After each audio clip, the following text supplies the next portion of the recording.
good evening, everyone, and welcome to the historic home opener. The McKinney Chupacabras taking on Denton Diablos in this DFW derby.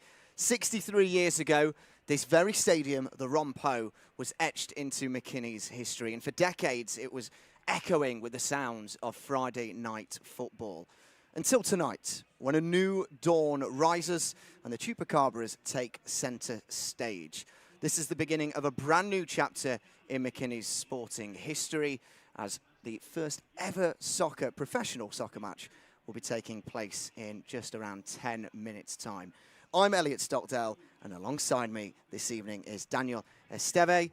Welcome to the broadcast. Welcome to this quite remarkable day in McKinney's history. It really is, Elliot. It really is such a special day. And as we see all the fans start to flood in to Rompo Stadium, making their way over from the block party that has been hosted for the last 2 hours, I think it's all about community. And we're seeing that pay dividends well before kickoff, as all these fans are so excited to see what truly is a historic moment, the beginning of what will be the first home match for the McKinney Chupacabras. Yeah, this historic home opener is brought to you by the Pro Rel Soccer Shop in downtown McKinney. So if you ever do need to get anything such as soccer merchandise, or are you a Ted Lasso fan, Daniel? You know, I really am. I'm also a Pro Rel Soccer Shop fan. Unfortunately, I've probably been there too many times at this point, Elliot. The bank account's slightly bleeding, I presume. So let's talk about what happened on Wednesday. The Chupacabras had their first ever game away at Little Rock Rangers in Arkansas. It finished 6-0 to the home side. And was, well, the complete opposite of what Jose Burciaga would have been hoping from his team. Elliot, you know, it's funny you say, do we need to talk about the match? And I said, do we have to?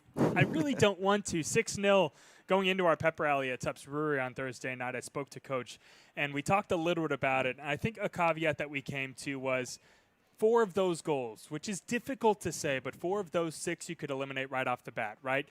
Easy errors that are easy to be fixed in training, and then maybe a couple of unlucky bounces off set pieces. You hope that that can translate into tonight. Of course, you're talking about a team in Little Rock that has plenty of experience, plenty of players. McKinney, the Chupacabras, coming into their very first season with still a lot of gaps in their roster for various reasons. But you have to look at this home match as the true start of the McKinney Chupacabras. At least that's what I'm telling myself tonight. Yeah, Jose on Wednesday at halftime was saying to the players, this game will be won or lost with individual errors, and they need to iron those out. And that is exactly what happened. 30 seconds into the second half, an individual error cost them a goal, and their heads dropped. They lacked that kind of leadership on the field.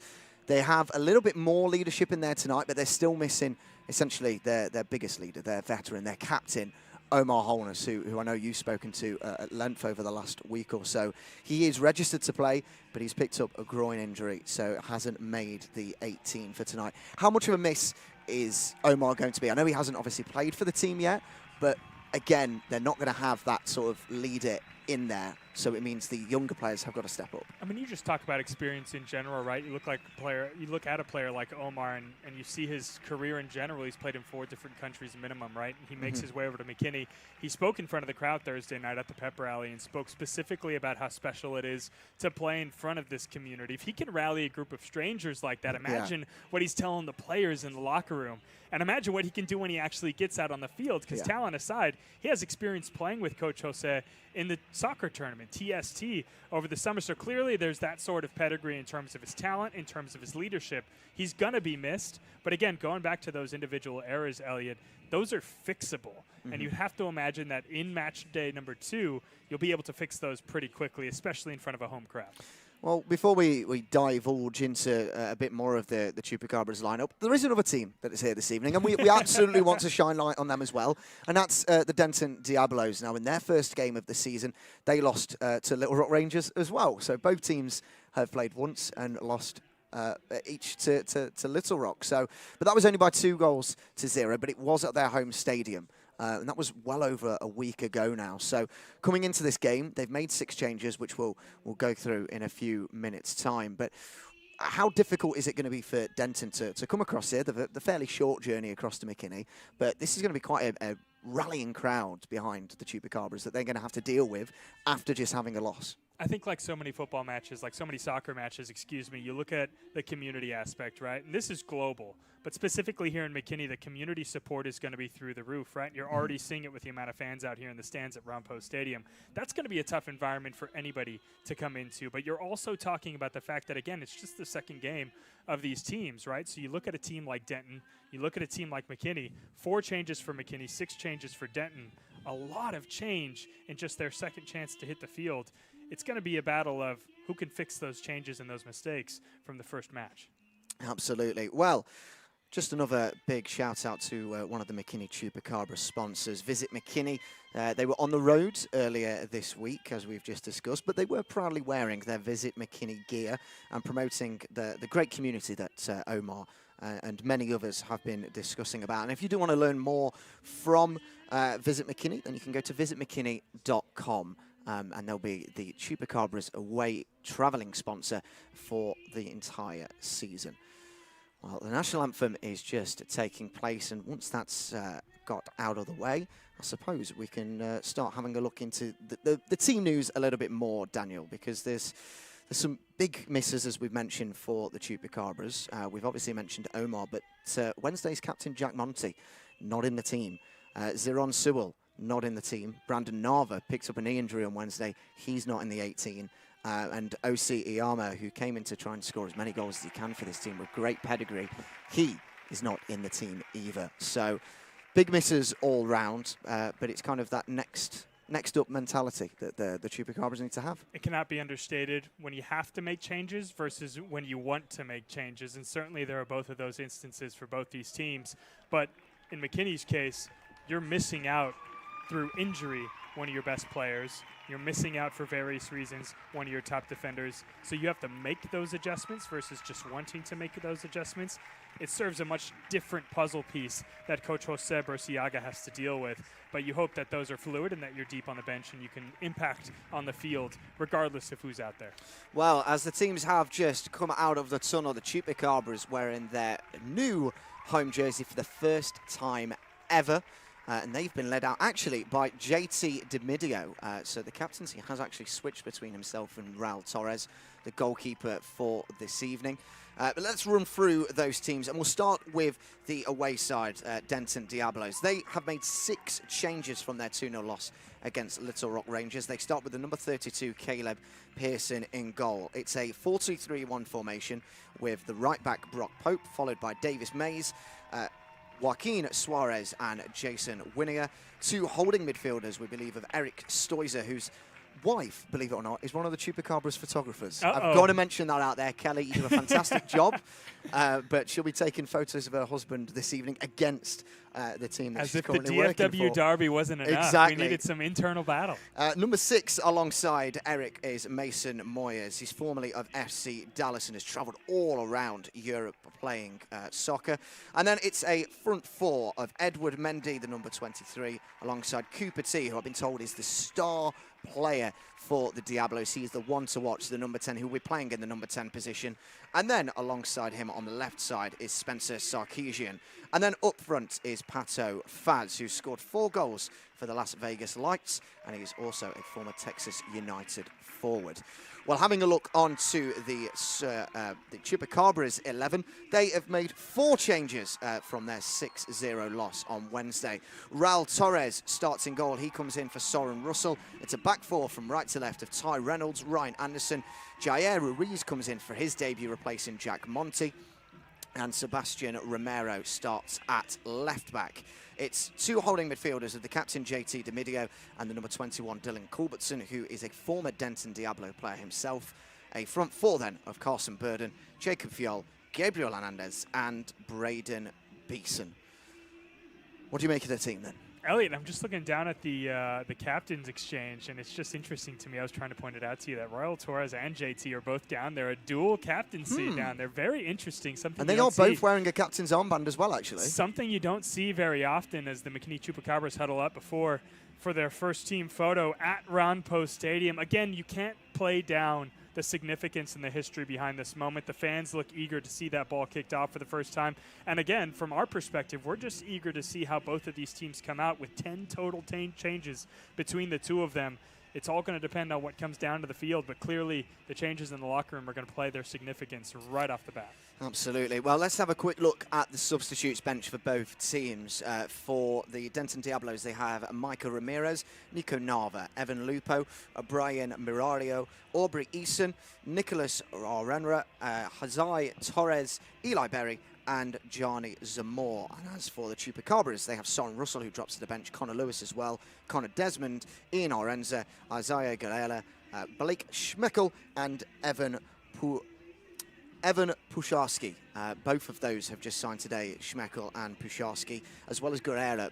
All three of them, should I say, were announced about 2 hours before kickoff. So I've been told that they've trained with the team a couple of times, but they have made it in time to sit on the substitutes bench this evening and maybe give them a few more attacking options, especially with Pusharski off the bench. As is the world in USL too. Constant changes, players coming in and out, but as soon as you find that foundation, you can it pays dividends down the line, and we hope that the Chupacabras certainly can find that. Denton's going to bring their best as well, and we'll see how it all plays out in just minutes when kickoff finally goes off at Rampo Stadium. What can we expect from a play style then from Jose Burciaga? I know you spoke to the players at length about that at the media day last week, and I'm interested to know what they said to you based on what I've seen in training. Yeah, it's very interesting. When you look at these two teams, they're going to mirror each other in formation at both Rock and a 4-2-3-1. But from McKinney's perspective, I think one of their biggest issues in Little Rock was their midfield, where so many of their strong talent was completely bypassed by balls over the top. So you look at 4 changes, 3 of those came on the back line alone.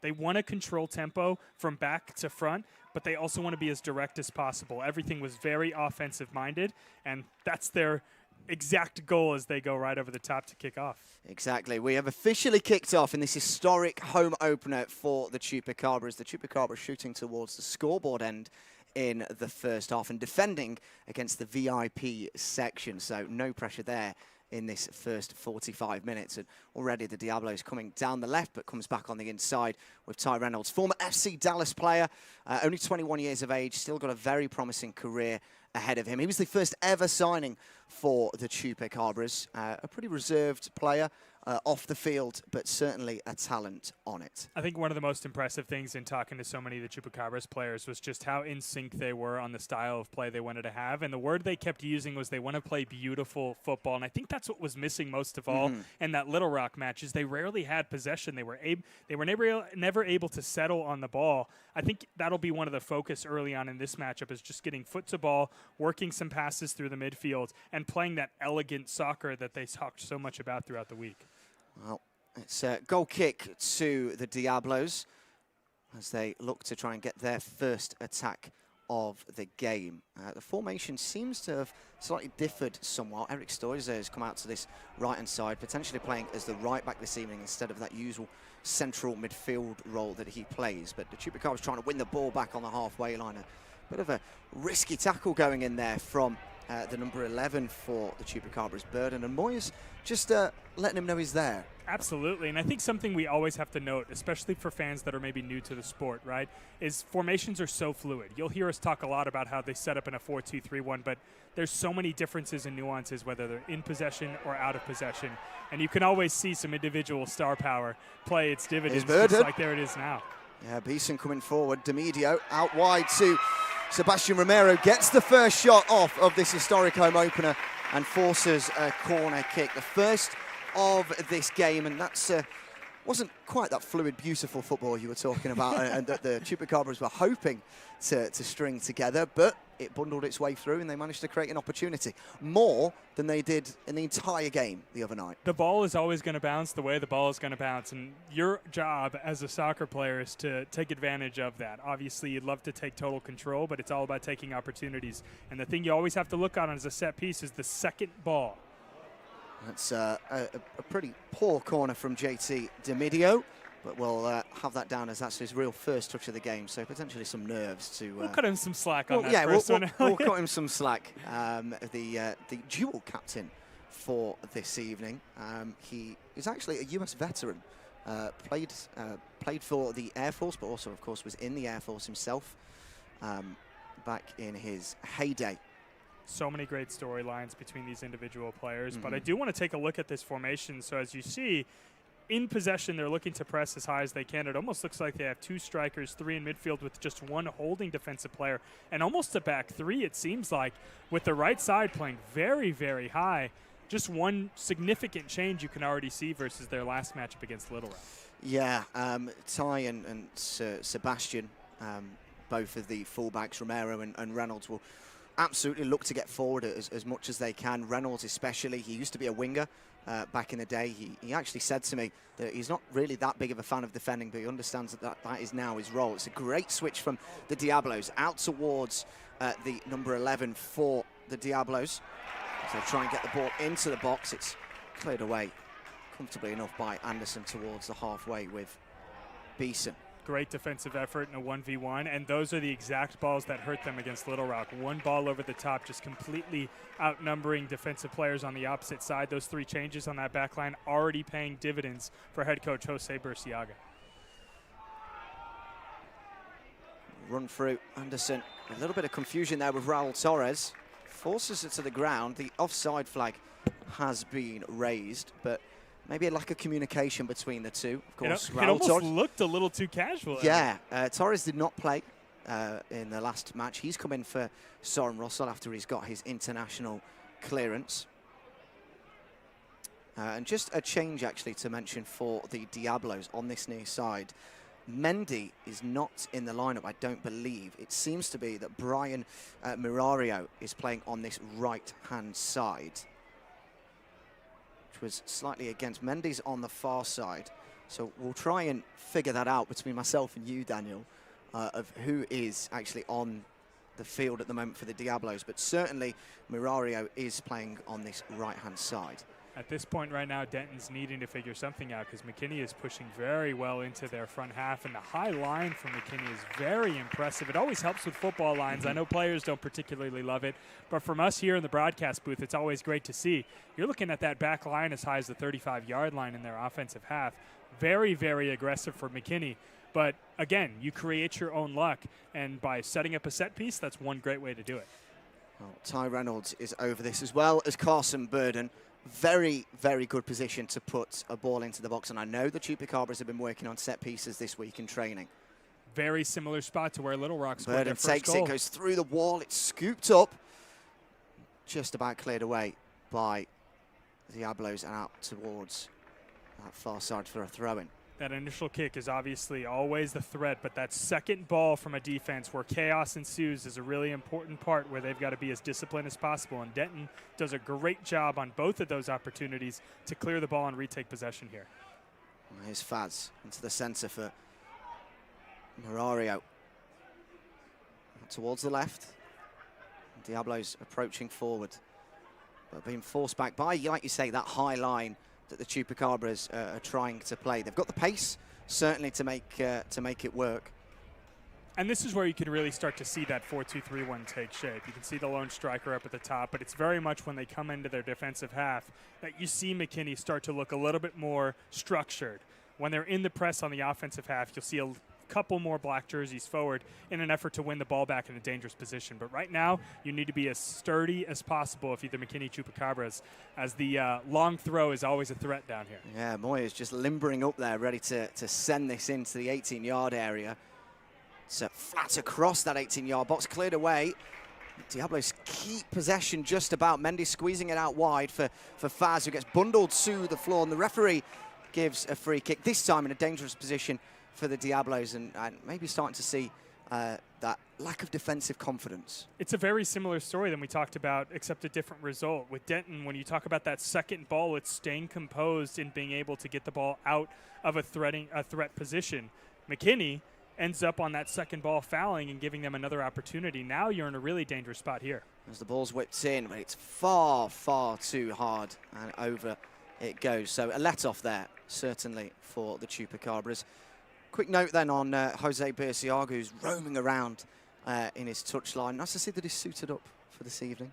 He's got the sleeves rolled up. He's still got the tie on, Elliot. Yeah, well, he's gone kind of business casual, as I think they call it. In this heat, I don't blame him, to be honest. It's Fiol on that far side, dropping very deep compared to where he was the other night. Maybe trying to connect the play and force it a little bit. Here's Jair Ruiz, forces it wide for Romero. Back into Ruiz himself, making his first start since joining the team. Just looking for some more midfield presence, working the ball toward the outsides. You need one outlet in the middle just to keep the defense honest. That's a great flick on. Goes back out wide. It's a bit of a loose pass from Carson Burden, but I'm already noticing the way that Dylan Culbertson is dropping really deep, and Ty Reynolds comes charging in there with a tremendous tackle. But he's almost playing as an inverted fullback at times, leaving it as a back four with Culbertson then dropping into it. The energy level from Ty is just outstanding, and it's what you'd expect from one of the most talented players on this roster. Ty Reynolds just absolutely flying down that right wing. And Sabista getting a good tackle in there. It's a bit scrappy, picked up by Romero, plays it into the centre. Burden out wide, it comes to Hernandez. Takes on his man down the left. Just about level with the 18-yard line now, and as it's forced out for a throw-in to the Diablos. But constantly we're seeing there already between Romero and Hernandez. Both of them can play left back, both of them play on the left wing. And it's almost like they're switching and just kind of decide if one goes, the other one drops. And they're continuously doing that. But whether they can sustain that across the next 80 minutes in this Texas heat, I mean, it's been touching the hundreds today in McKinney. It takes great communication first and foremost, and that's typically communication that develops over time. So to see that they have that understanding when to go, when to not go, this early in the season is certainly impressive. But you make a great point, Elliot. How long can that last? On the turf, in the heat. Fortunately, that sun's starting to go down. And they've also been training out here. They have that home field advantage. You'd hope that they'd be able to last a pretty good amount of time. What would help is getting a goal on that scoreboard as early as possible. Absolutely. It's not quite a packed out Po, but there are certainly a large number of fans, at least over 1,000 here this evening, which is a fantastic home attendance for their first ever game. And I completely agree with you. These fans will want that goal, and they'll want it to come early. The longer it goes on, the more potentially they'll start thinking about what happened on Wednesday. And that's a foul straight away there from Jair Ruiz, shoving Pato Faz down to the floor. Just felt totally unnecessary. You have him in a good position. You have a double team coming in the corner, no threat whatsoever to get across in, and you shove him to the ground. Now they're in a very dangerous area just short of that corner flag. Another opportunity for Denton to put a great ball in, and again, another opportunity to put pressure on that Chupacabras defense. It's going to be that first ball that Little Rock scored on this past week. But that second ball is equally as dangerous. Denton already almost seeing a shot on goal off that second ball on their first initial throw. It's Moyes to take, with Chupacabras going for slight zonal marking.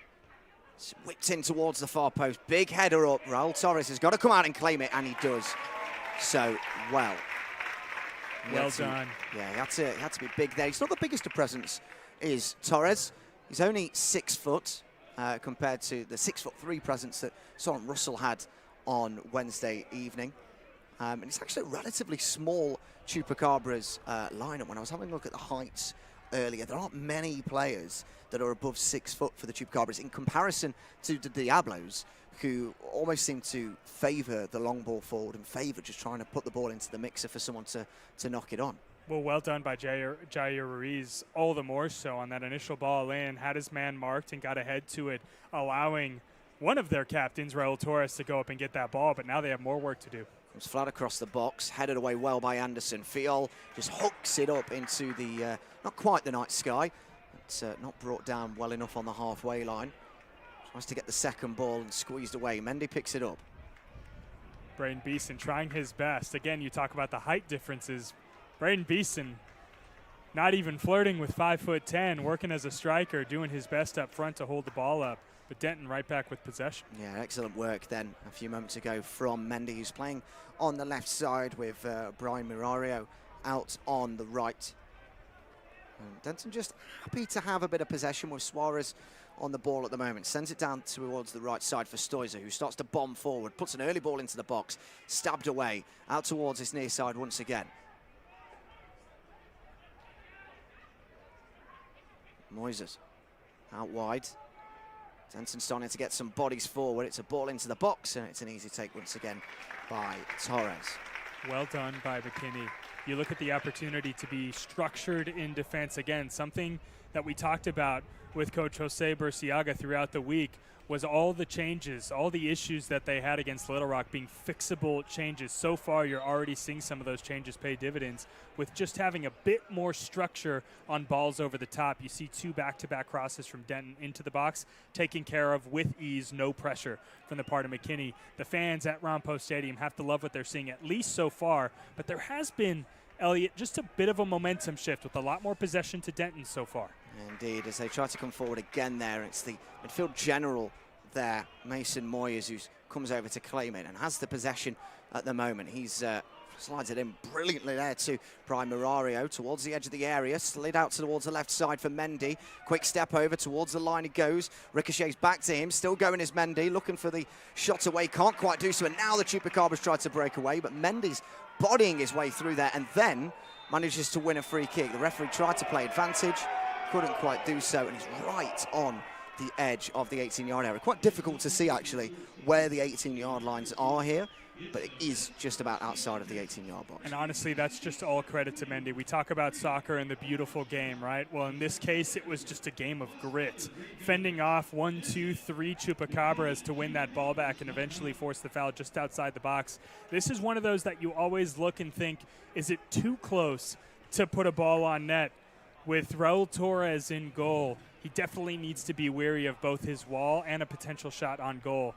But whether it's too close, that's going to come down to the skill level of the Denton Diablos. And you always got to be aware of number 10, Cooper T. I don't think it's that far out. I think this is in a decent enough position, but an awkward one for the goalkeeper because it's quite central. So he's got to cover essentially both posts. It's Moises to step up on it, just clips, not the crossbar, but the American football bar. Yep, the upright of that kick. Hey, 3 points if if McKinney ISD is playing tonight. But fortunately, we're playing on a Saturday night. We've got ourselves some soccer on this historic night in McKinney. The Chupacabras hoping to get a bit more possession. Again, it's just felt like after a great start for the home team, they've lost a bit of that momentum, and that momentum really comes in the form of secure possession, and most importantly, possession in their offensive third, which they really haven't seen in a while.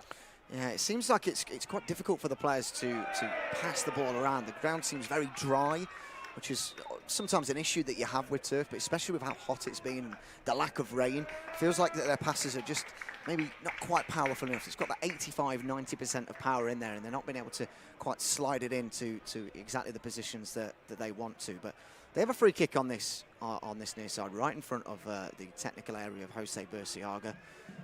And it's a chance maybe just for them to have possession for a short while. As it's played into Romero, skips past his man, gets past his second one, and then drives down the line. He'll look to try and put a cross in. Moises coming across to it, clips it behind, and that was good progression there from the Chupacabras. Went forward by around 30 to 40 yards. Yeah, credit to Mason Moores, though, on the defensive end. Denton Diablos in a 1v1. A lot of speed coming down that left wing for the McKinney Chupacabras, but does well, forces the pass. And then it's these little mistakes from the Chupacabras. Maybe it's a miscommunication, but you've got to be sharp when you finally get the ball in that offensive third, and here they are giving it right back to Denton. And now they've got to scramble to get back in defense. Absolutely, they have. Here's Sarkeesian, who spreads it out towards the far side.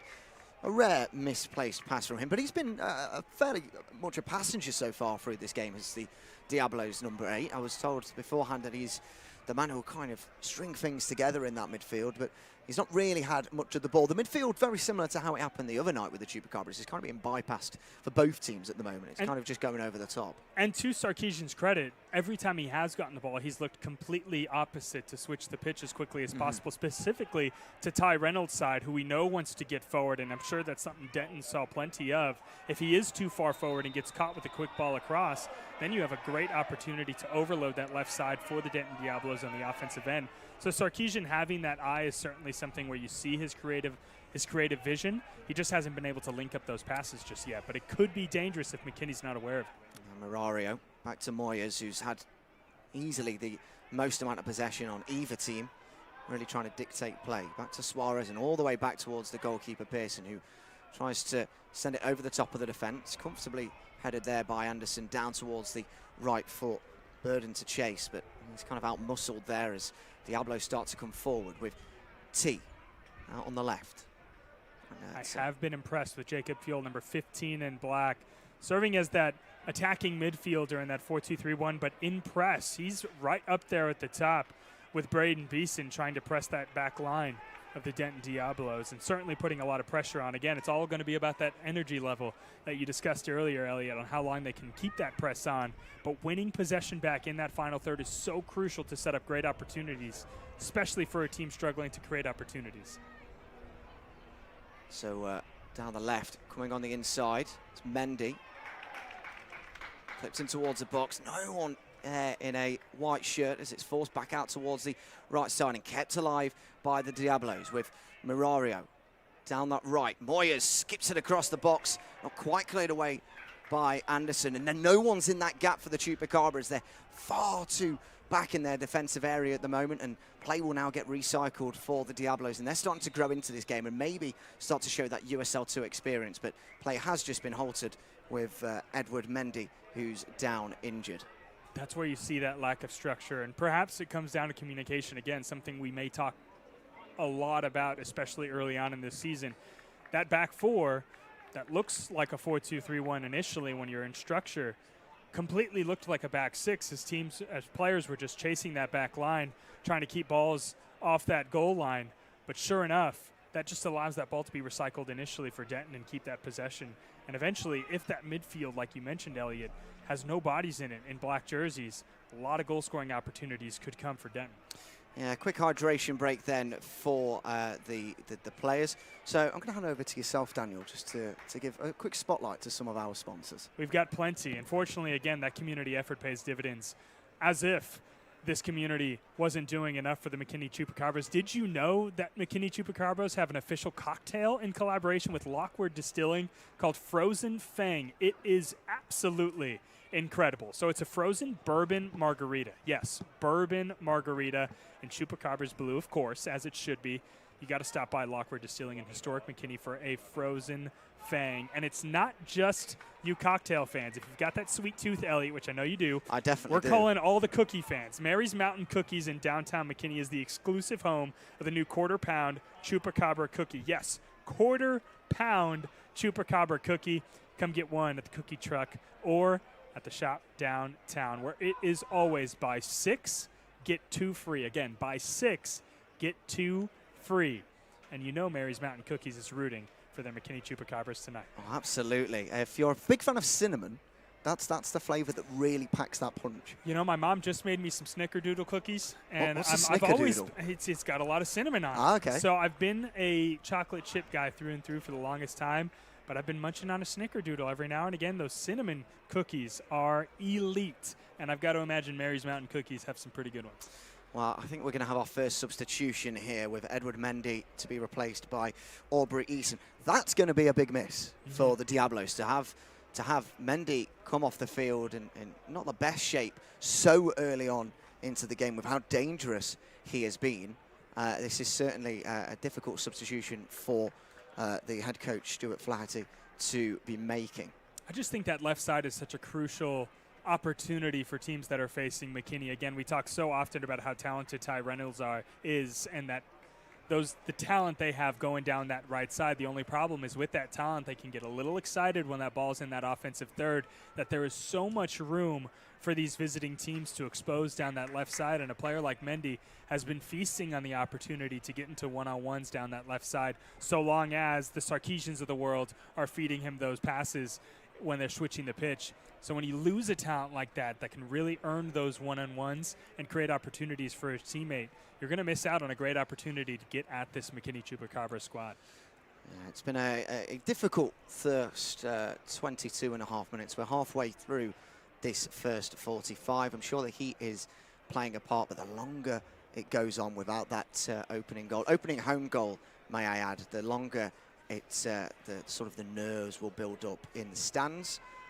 And, of course, on the field. And already from the restart, it's been chased down by Beeson towards goal. But, no ricochets were falling his way that time. And, Elliot, it's important to note, you're not looking at the first goal for McKinney. You're also looking at the first goal for Denton. Neither of these teams have scored in their young campaigns. The second you get the monkey off the back, just think about the hope of the floodgates opening up thereafter. So not only do the players feel like they need to get that first goal, but certainly these home fans can see the importance of it. Yeah, good pressure there from JT D'Amidio, who's playing in an unfamiliar defensive midfield role. But almost like he was instructed that if they have a loose pass at the back, that's when he can jump forward and press. But like you mentioned with this formation that McKinney is supposedly playing, it doesn't exactly look like a 4-2-3-1 at times. It looks like a 4-1-1-4, a 4-4-2, a 4-2-4. Almost, yeah, a 4-1-3-2. You've got numbers all over the place. It looks like they're pressing with 5 players. Yeah. I think that's the way you can simplify it the most. Is typically what we've seen is if the ball is in Denton's defensive half, you're seeing 5 black jerseys pressing on ball, which is very aggressive. And I think a part of that, if we go back to my conversation with Jose Burciaga, is they were getting killed with balls over the top from Little Rock. Well, the only way you can play a ball over the top like that, Elliot, is when you've got time. And if you have so much pressure on the ball carrier, you can't necessarily kick that ball all the way down there. So maybe that's the idea behind it, because you're essentially taking away your entire midfield in terms of a structure by putting that many bodies forward. It's a big risk, but at least to this point, you're seeing it pay dividends, at least in the times that you've seen McKinney hold possession. Well, the referee there was just in discussion with the Denton Diablos head coach, Stuart Flaherty. Of course, we have no idea what that's about, but he came all the way from the far side of the field to speak to the 4th official. The yellow card has been given, I believe, now to the coaching staff. We're remonstrating about something down there. At this Daniel. point, we can only speculate. I mean, you've got to imagine maybe there's a lineup issue or a registration issue, but this is very odd, especially because the yellow card's been given to the player on the field, and the coaches are frustrated about it. But I didn't see any altercation, Elliot, on the field with the player and a referee. No, Carson Burden was the one who went down from that initial tackle. It comes into Romero, just on the edge of the area. Slid into D'Amidio, goes past his man, tries to put the ball across the area. Goes out for a goal kick. But yeah, that initial tackle was on Carson Burden. He went down, looked in a little bit of pain, but then managed to get back up to his feet. And that seemed to be the only issue. So I'm not sure who that yellow card has been given for, but the referee coming back over once again towards this near side. And a yellow card now for one of the assistant coaches of the Diablos, which the Ron Post Stadium crowd very much wraps up and is enjoying. And he looks like he's holding some kind of card, perhaps a lineup card or something. But now a player and an assistant coach has been given a yellow card. Maybe call it some momentum for the McKinney Chupacabras, because dare I say, Elliot, we saw our first tease of some beautiful soccer that was labeled by so many of the players that I spoke to throughout the week. Just a great passage of play, starting with Ty Reynolds, flying up that right flank, serving a great low ball into the midfield, and offering a great opportunity down on the offensive end for McKinney. Very much the first good opportunity that we've seen from the Chupacabras. Yeah, it was good possession there from the Diablos before they lost out, but have immediately managed to get it back with Moyes, who spreads the play out towards that left side once again. Coming on the inside, driving. A bit more structure from the McKinney Chupacabras. You're starting to see that 4-2-3-1 again. Again, very fluid for all you fans at home watching. It's difficult to pick up on at times, but what you want to see is consistency in those different phases of play. When you see those bodies forward, like we've discussed, maybe you're going to expect those 5 black jerseys, but as we settle back into a defensive half, you want to see more structure where teams are needing to almost put the puzzle together to break down that defense in Denton's case. It's a switch of play from the Diablos, only into the centre with Moyes, who has a bit of a loose pass over the top, and it's been chased down by Winnier. And you see JT D'Amidio just calling for his team to push up as soon as that mistake's made with a loose pass. Culbertson flicks it out wide, picked up by Burden. Fiol. He has options. Spreads the play. Yep. Fantastic ball out wide to Romero. He's in a good crossing position. Takes on his man. Tries to put a ball into the box. And he's headed in! There's the historic home opener. It came from a loose cross, but it was headed home by Braden Beeson, who becomes the first ever goal scorer in Chupacabras history. And what a moment that is for the Chupacabras number 9.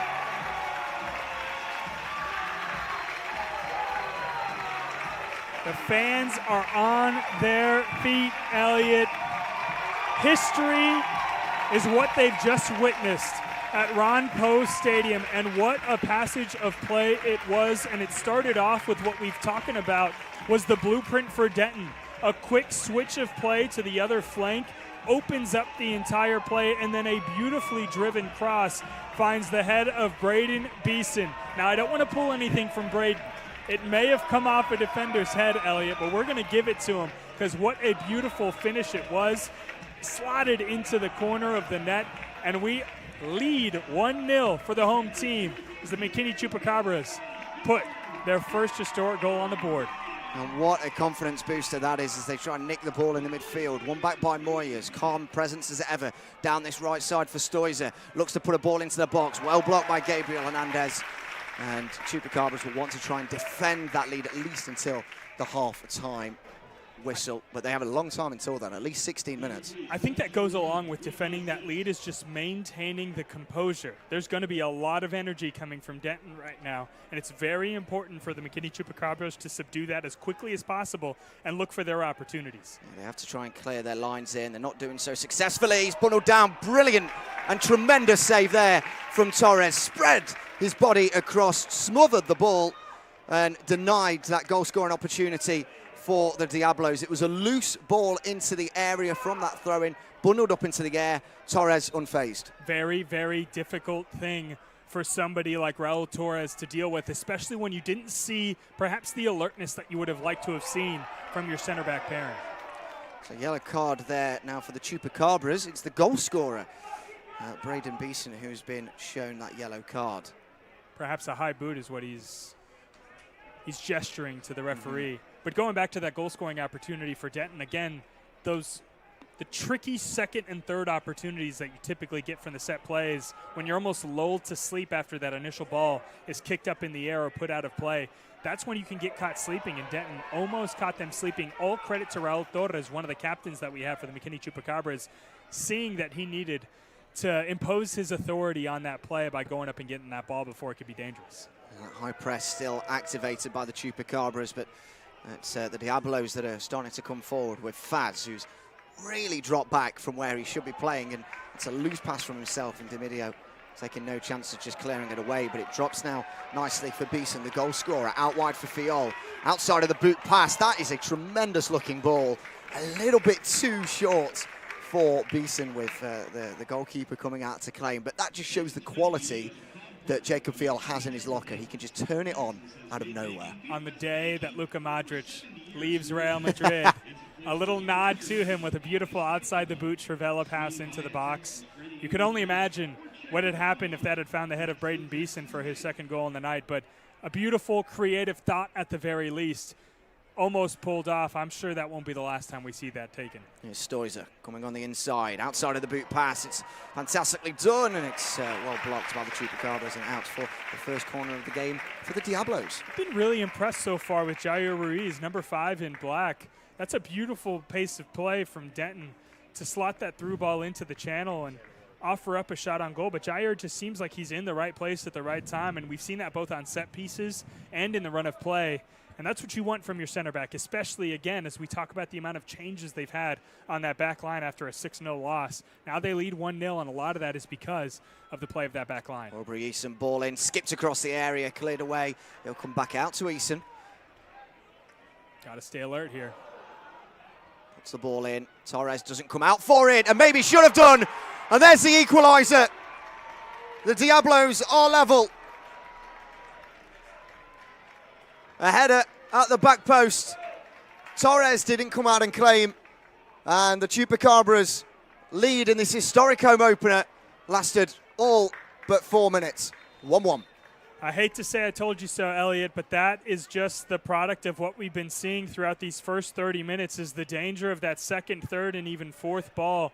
It's the foundation that you need to have throughout that passage of play. And when I say passage of play, I mean the entire passage of play. They do a great job of clearing that initial cross into the box, but then you fall asleep and you lose your man on the back post. That second cross comes in and you have a clear shot at goal. And the Denton Diablos, to their credit, have been absolutely consistent in their offensive pressure, and they finally get what they deserve, and that is a tied-up scoreboard at 1-1. Well, the hydration break has come at a good time for the Chupacabras. It's the second hydration break of this first 45, but it has come at the perfect time for them following that conceded goal. It allows the coaching staff just to get their instructions on and make sure that the heads don't drop after conceding that goal. I think now you look at two teams early in the season, they both go scoreless in their first matches. Now they both get their first goals. You can feel that there's that sense of comfort perhaps that you'll see both of these teams have. Now whether that plays into Denton's hands or whether that plays into McKinney's hands, it's all going to come down to who takes advantage of finally getting that monkey off their back. But right now, at least in the general phase of the game, it really looks like Denton has had most of the momentum, at least in possession in that front half. McKinney can certainly strike using that pressure and building off of a counterattack, but Denton has just been so aggressive in how they've attacked, both in set pieces and in the passage of play. Well, they'll restart at 1 apiece, and it's a difficult time now for the Chupacabras to be able to like we said, pick their heads up and go again. But they've looked good when they've gone forwards, and they've proven their worth at times. But as again, have the Diablos straight to the face there of Carson Burden from Moyers. It'll be a throw-in to the Diablos. I'd really like to see more play up that right side for the McKinney Chupacabras. Ty Reynolds has been so great when he's been on the ball, but what I think it does is because of how much eyes they draw, because of the talent they have down that right flank, it leaves that left side completely exposed. And one turn of the ball, like we saw on McKinney's goal-scoring chance, can completely create an opportunity for McKinney. But it all starts by playing down that right side with a player like Ty Reynolds. I'd like to see more of that, but it just seems like they can't hold on to that ball.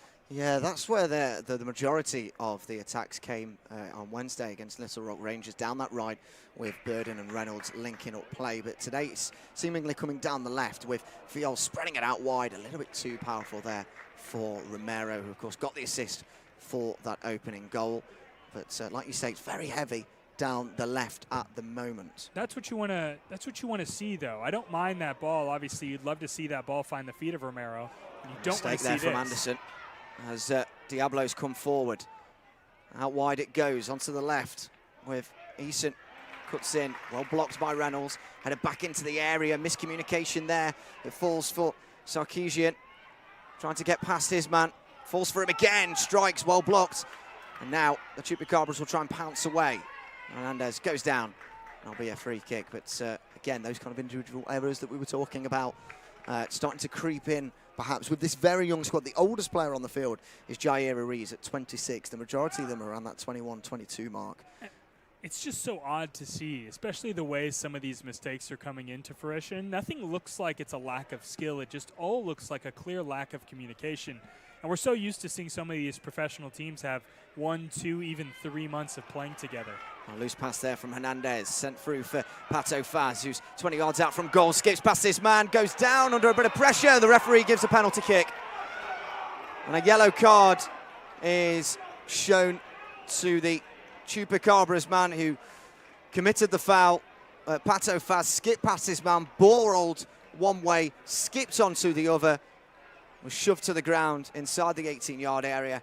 And I believe it's Jair Ruiz, the man who's guilty of that penalty charge.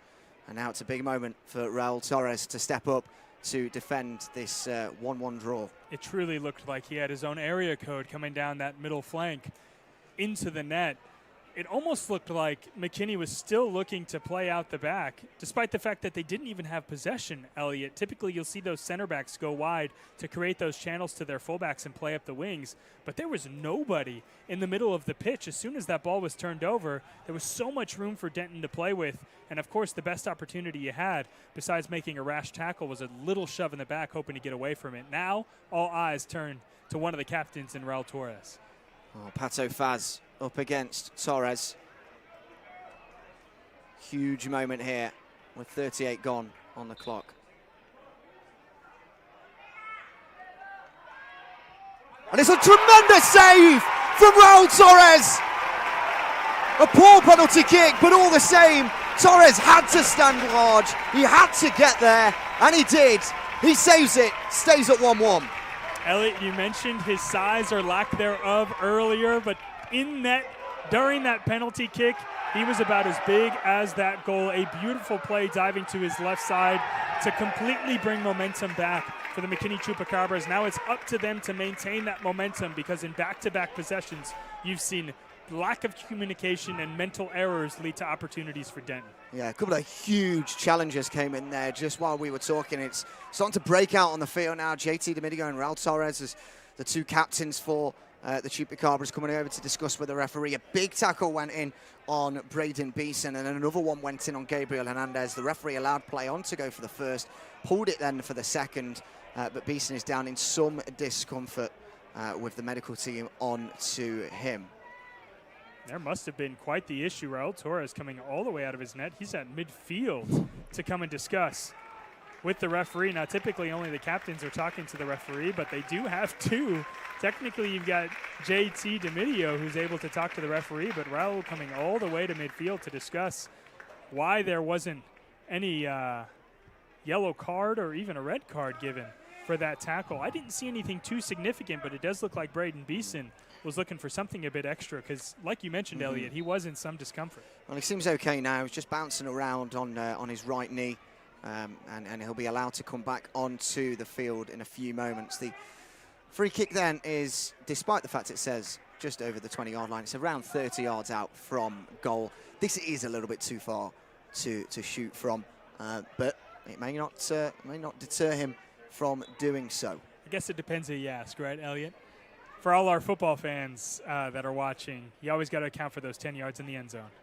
Well, he clips it in towards the far post. Ryan Anderson trying to get there. The offside flag is raised, though, and it will be a free kick to the Diablos. But let's just go back for a moment, because I don't feel like we've really discussed that penalty save enough. What a huge moment. I'd argue that nearly got a bigger cheer than the goal itself. I think it's because of the timing of it, right, Elliot? You look at how quickly things changed. You come off the historic first goal, right? And then the next 5 minutes are filled with opportunity after opportunity for Denton. And then you almost have your second clear-cut chance within 2 minutes in the form of a penalty kick. And your captain, of all people, comes to save the day. And then you create your opportunity on the other end with what I thought was a beautiful set piece, trying to go far post with a runner up the middle to try to redirect for that second ball. I think that passage of play perhaps could be the most important of the entire match, should the McKinney Chupacabras take advantage of it by creating some offense off of it. Yeah, yellow card there for Dylan Culbertson for kicking the ball away, but the free kick will now come in from Moyers. It's headed across the area. Gets alive. Romero quite head that away, and then just hacked upfield by Culbertson for Beeson to try and bring it down on the halfway. Out wide to Stoizer. Under a bit of pressure. He puts it out into touch. Good pressure there from the Chupacabras. The bench loving that for the home team. Ed Puskaric down there, one of the co-owners, who'll be joining us at half-time. We'll be joining yourself, Daniel, to talk through what has been an action-packed first half. The first 15 to 20 minutes may have been a little bit of a slow burner, but this last 20 minutes has been absolutely thrilling, with Reynolds dropping really deep. He's almost playing as a left central midfielder here, as Gabriel Hernandez goes for a cross-field switch. It's just hung up in the air slightly, and now Reynolds has to get back into that position to collect the ball as he heads it out into touch. Does he keep it in? He does, and it's hacked away by the Diablos. Anderson under a bit of pressure, no issue for him. Over on that far side, Fiol tries to flick the ball back in, but won back by the Diablos, who they just need to settle now. They're under the cosh a little bit.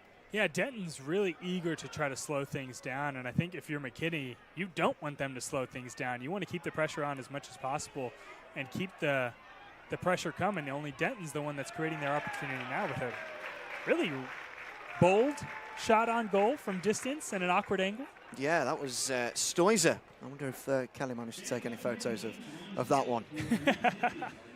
I've got to imagine there's a unique eye on that one in particular. Maybe a bit of bias there. Absolutely. Well, as we're approaching the end of the first half, just 2 minutes to go until the half-time whistle will go. It'll be a goal kick for the home team.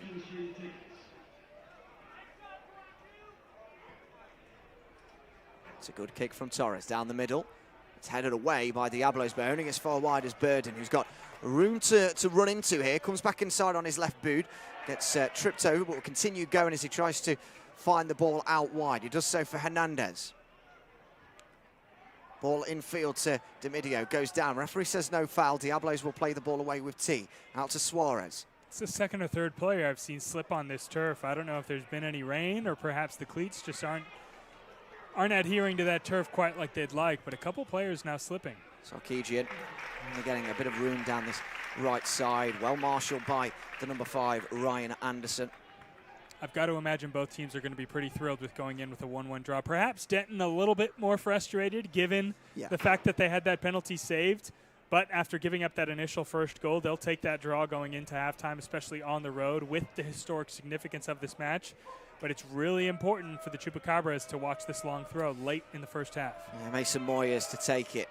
Thrown right into the box, easily claimed by Torres, who, despite not coming out to claim that cross for the goal that they conceded, was pretty good all round. He saved the penalty, he made a crucial save, and he's been fairly commanding in his box. I think when you just talk about the leadership, of course, this is his first match. He wasn't available for that match against Little Rock, and you saw 6 goals go back. Again, you can talk about a host of different errors, but sometimes just having that calming voice in the back, especially somebody rocking the captain's armband, very, very important for a young team that's still trying to catch their bearings. But we still have seen, from McKinney's perspective, a couple of those communication errors. Perhaps that's something that the goalkeeper could and should alleviate down the line. Here's Hernandez. Into Dimidio, good 1-2. Hernandez springs forward, 25 yards out from goal, took the shot on maybe a bit too early, and then Dimidio with a needless foul there as Diablos started to spring away. It's another yellow card. Very trigger-happy referee tonight. A lot of yellow cards. I think that one is probably an important play from JT to cut that counterattack opportunity. Referee not quite happy with the Diablos there. They were a little bit too quick to start that restart. He needs to write down on his card as the 45th minute has now elapsed with no added time currently being indicated.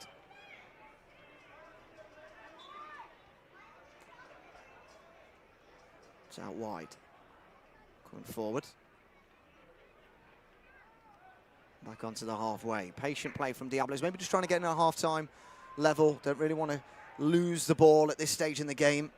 We were joking before the broadcast if we'd have things to talk about during our halftime chat. I think we'll have plenty.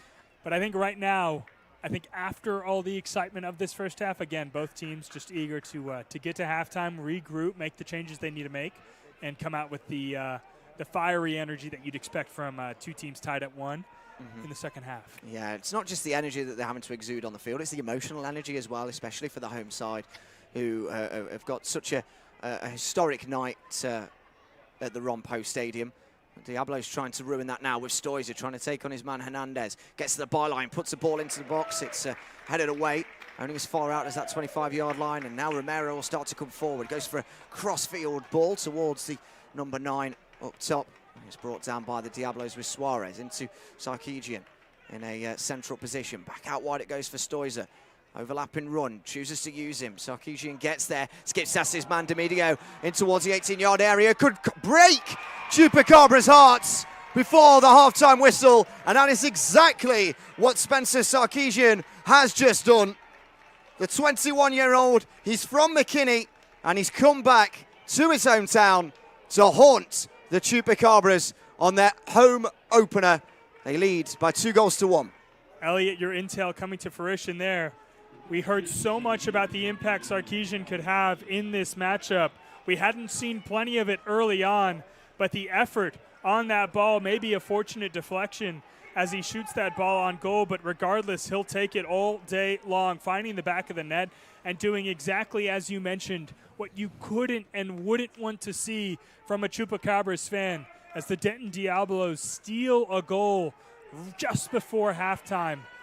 Now McKinney's looking at a 2-1 deficit, and needing to make some changes, or at least communication changes, heading into that second half. Yeah, the 5 minutes of added time was indicated by the fourth official, so we have another 2 minutes or so of that to go. So still time for the Chupacabras to get back in level, but they need to make sure their heads do not drop here with Ruiz. Plays it square to Anderson. Out wide it goes. It's a free kick, actually pulled back for an initial foul there from Hernandez. On Hernandez, should I say. That emotional energy you mentioned, Elliot, excuse me. Just talk about the emotional roller coaster that the Chupacabras have gone on just in the last 20 minutes, scoring that historic goal, defending that penalty with a great effort from Raul Torres after giving up that initial goal to tie it up, and then having that goal go in just before halftime. It's going to take a lot for them to regroup going into the second half, but it is crucial that they don't get too overexcited heading into that second half, especially given the fact that going back to Little Rock, they only trailed by 1 going into halftime. Here's Reynolds shooting from range. Not testing the goalkeeper there. Brought it onto his weaker left boot. But as it trickles wide, that may just about do us with a minute to go until the half-time. It was a 1-0 game in Little Rock at half. 5 goals scored in the second half from Little Rock. It's only a 2-1 game, that same deficit going into halftime for the Chupacabras.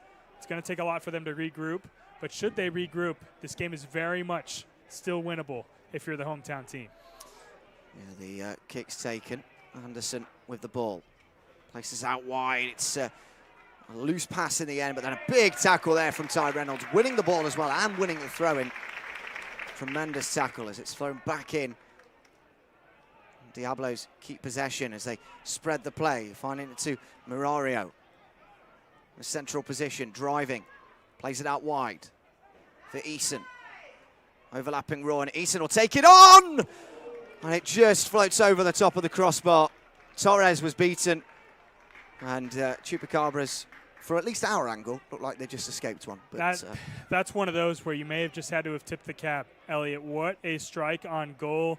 Looked like it was going to find that upper 90 the entire way.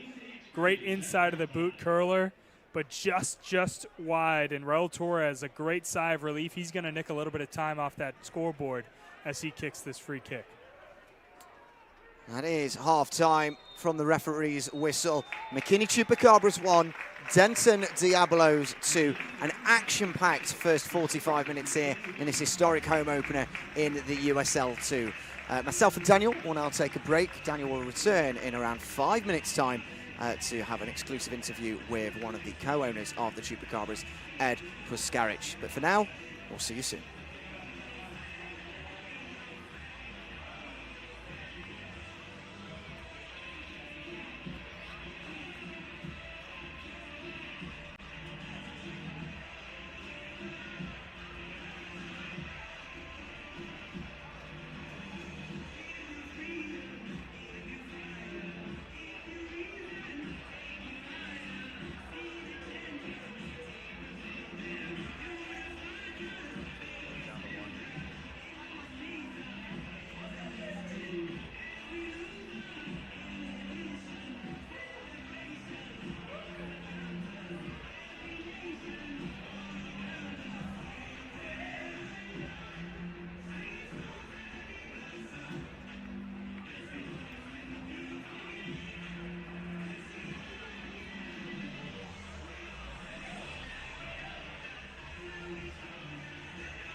Welcome back to Ron Post Stadium here in McKinney, Texas, where the score of this USL2 matchup between the Denton Diablos and the McKinney Chupacabras, 2 to Denton, 1 to McKinney. The hometown fans certainly treated to plenty of energy in what was a back and forth first half, and among those fans is co-owner Ed Piskarich, or Puskaric, as we just discussed. Well done, if sir. we're throwing some of that Latin, Italian flair into it. Czech, Croatian, Italian, combination of all three. So we got it all, don't we? Yes, sir. I feel like we've gotten it all on the field as well. Yeah, it's been entertaining. First of all, what a fantastic atmosphere. Who'd have thunk a little town like McKinney can do such a great episode, event, entertainment. We sold 1,100 jerseys, 1,100, and it's all over the stadium and stands. It's fantastic. Kids are wearing them, grandmas wearing them, aunts and uncles, dads and moms. It's a fantastic atmosphere down there. And I think that was the entire goal of this entire Yes, sir. situation, right? Yes, no pun sir. intended. We talk about the pep rally that we had on Thursday, some of the meet and greet opportunities we've had. You honestly just look at the sponsorships that you've had with this club. Everything is hyper local, almost to historic downtown McKinney alone. This has been a completely community driven. We have 30 plus partners with McKinney, vendors, corporations, sponsors. 30 plus. That's unheard of. So, and it shows.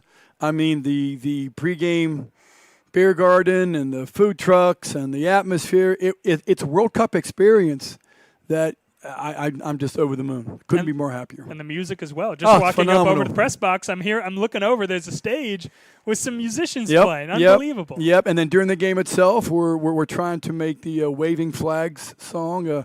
Every time you hear it, you'll think of Chupacabras. Every time we score a goal, this is how you do it, which is played today as well too. So we're going to try and hear that 3 or 4 more times in the second half if we can. And Ed, I'm not going to lie to you. I've been delaying that conversation just a little bit because you talk about a roller coaster of emotions. You get your first goal, a historic one at that, bringing it back to Ron Post Stadium, the fans cheering as they should. Then you give up a goal. You give up the penalty. Penalty save brings that momentum right back, and then right before halftime, you give up that second. Can you describe, just from the fans' perspective, let alone a co-owner's perspective, of just how wild this first half has been? So, first of all, you can't buy experience in a pharmacy. And we've got some very young, talented kids that have a lot of potential. And we've got a lot of our veterans that either have not been cleared yet, waiting on their ITCs, or they're injured. So it's been a little bit unfortunate from that regard. It showed in our first game on Wednesday night. But getting that first goal kind of got the monkey off our back. The guys are going to calm down. Jose and his staff in the locker room right now going to chill a little bit. So a little bit of breeze, second half in our favor.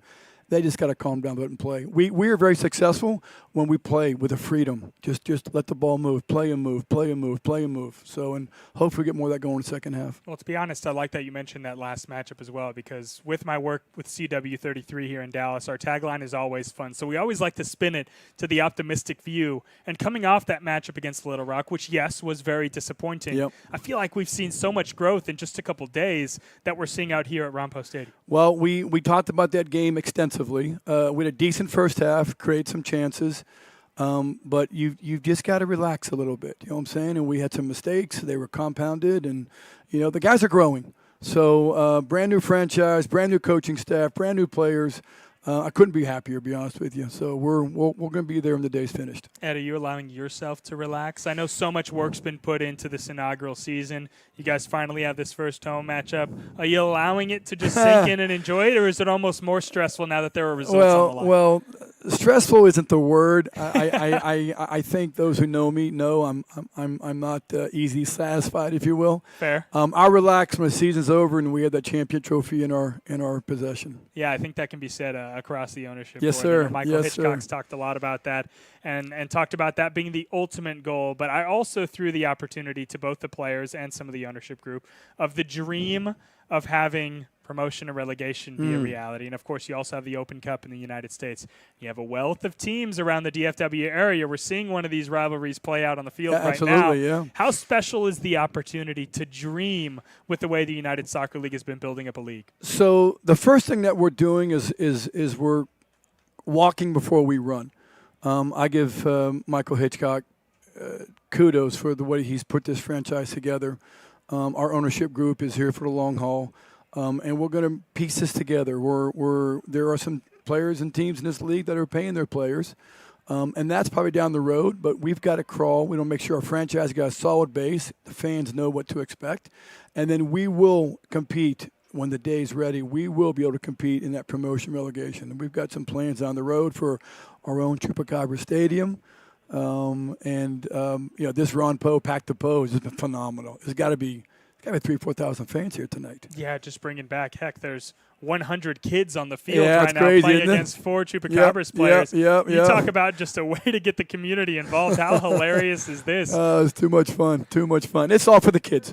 I mean, you walk around, you got kids and parents, and the kids are cheering, they're yelling at the referees and cheering for the goals, and now they get a chance to play at halftime against some Chupacabras players who didn't dress today. So it's really, really good stuff. So it's a family event. It's a family atmosphere. It's a family franchise. Are you taking the kids, or are you taking your players down there? Because I better take my players. They're not even slightly outnumbered. Although there's about 50 to 1, 50 to 3 ratio right now. But these guys are having a ball, I guarantee you. No, I don't want to take his line, but you did mention Michael Hitchcock, and I think one of the most important things, or one of the most impactful things I heard him say in our last conversation, was the community is going to drive where the team will be in terms of success. Love and that. I think that's such a strong way to talk about the ties, one, between the community and the team, but also managing expectations. Because right now I look out at this community and the support they have for the team, that's going to drive its success, right? Agreed. So as you see the jump to USL 1, or the jump eventually to a USL championship,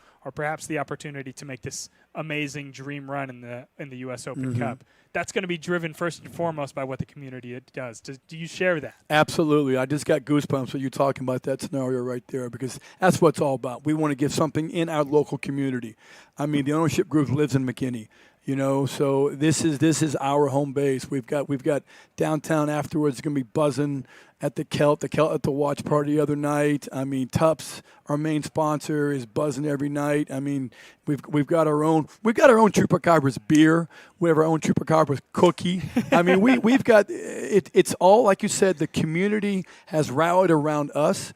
And we've accepted them, they've accepted us, and now it's just hang on, let's go for a ride. I'd be lying if I said I didn't have a couple of those, and excuse me for saying this, but fantastic beers in my fridge as we speak. I tell you what, those and the cookies. The other night, I think I had those samples. I don't want to tell you how much I had, but I had to go work out the next day to work those out. It all evens out, right? It all evens out. But again, we got second half that we've got to come after, because we do have to have some success on the field as well too. So these fans deserve that as well too, and that's what drives us as well. So take my career and Jose's career and the coaching staffs. It's all about winning for those guys as well too. And then from ownership standpoint, management standpoint, we'll tie the community into that as well too. Well, I'm selfish, Ed, and I love the opportunity you guys have given me to sit in the analyst chair. But I'd love your analysis going into the second half. What are some of those keys we need to see from your club? So I'll be very simple. Our defensive shape is poor.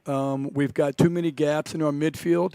And those are called passing lanes. And right now the Diablos are exploiting those passing lanes. So we've got to clamp down on that. I told some of the guys here as I was walking up here how we can fix that. We've got to just kind of stop that bleeding, if we will. And then on the attack, we do much better when we keep possession. So we're not a long ball team. So we've got to keep possession.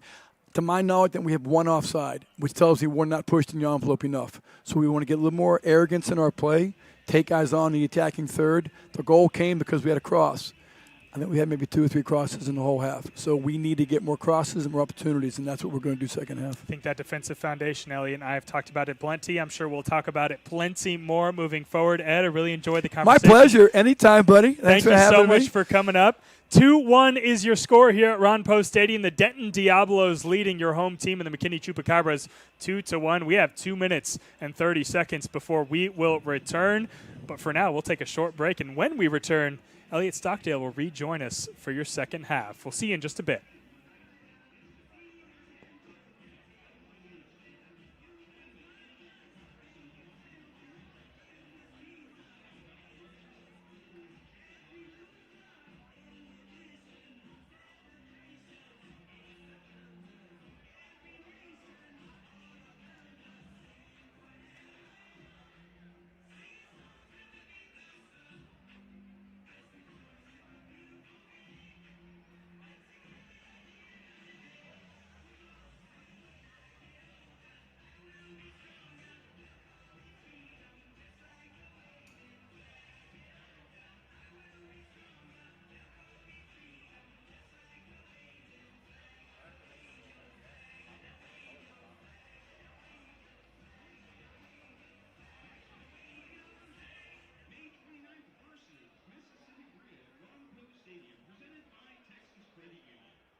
Well, welcome back to the second half with myself, Elliot Stockdale, and Daniel Esteve.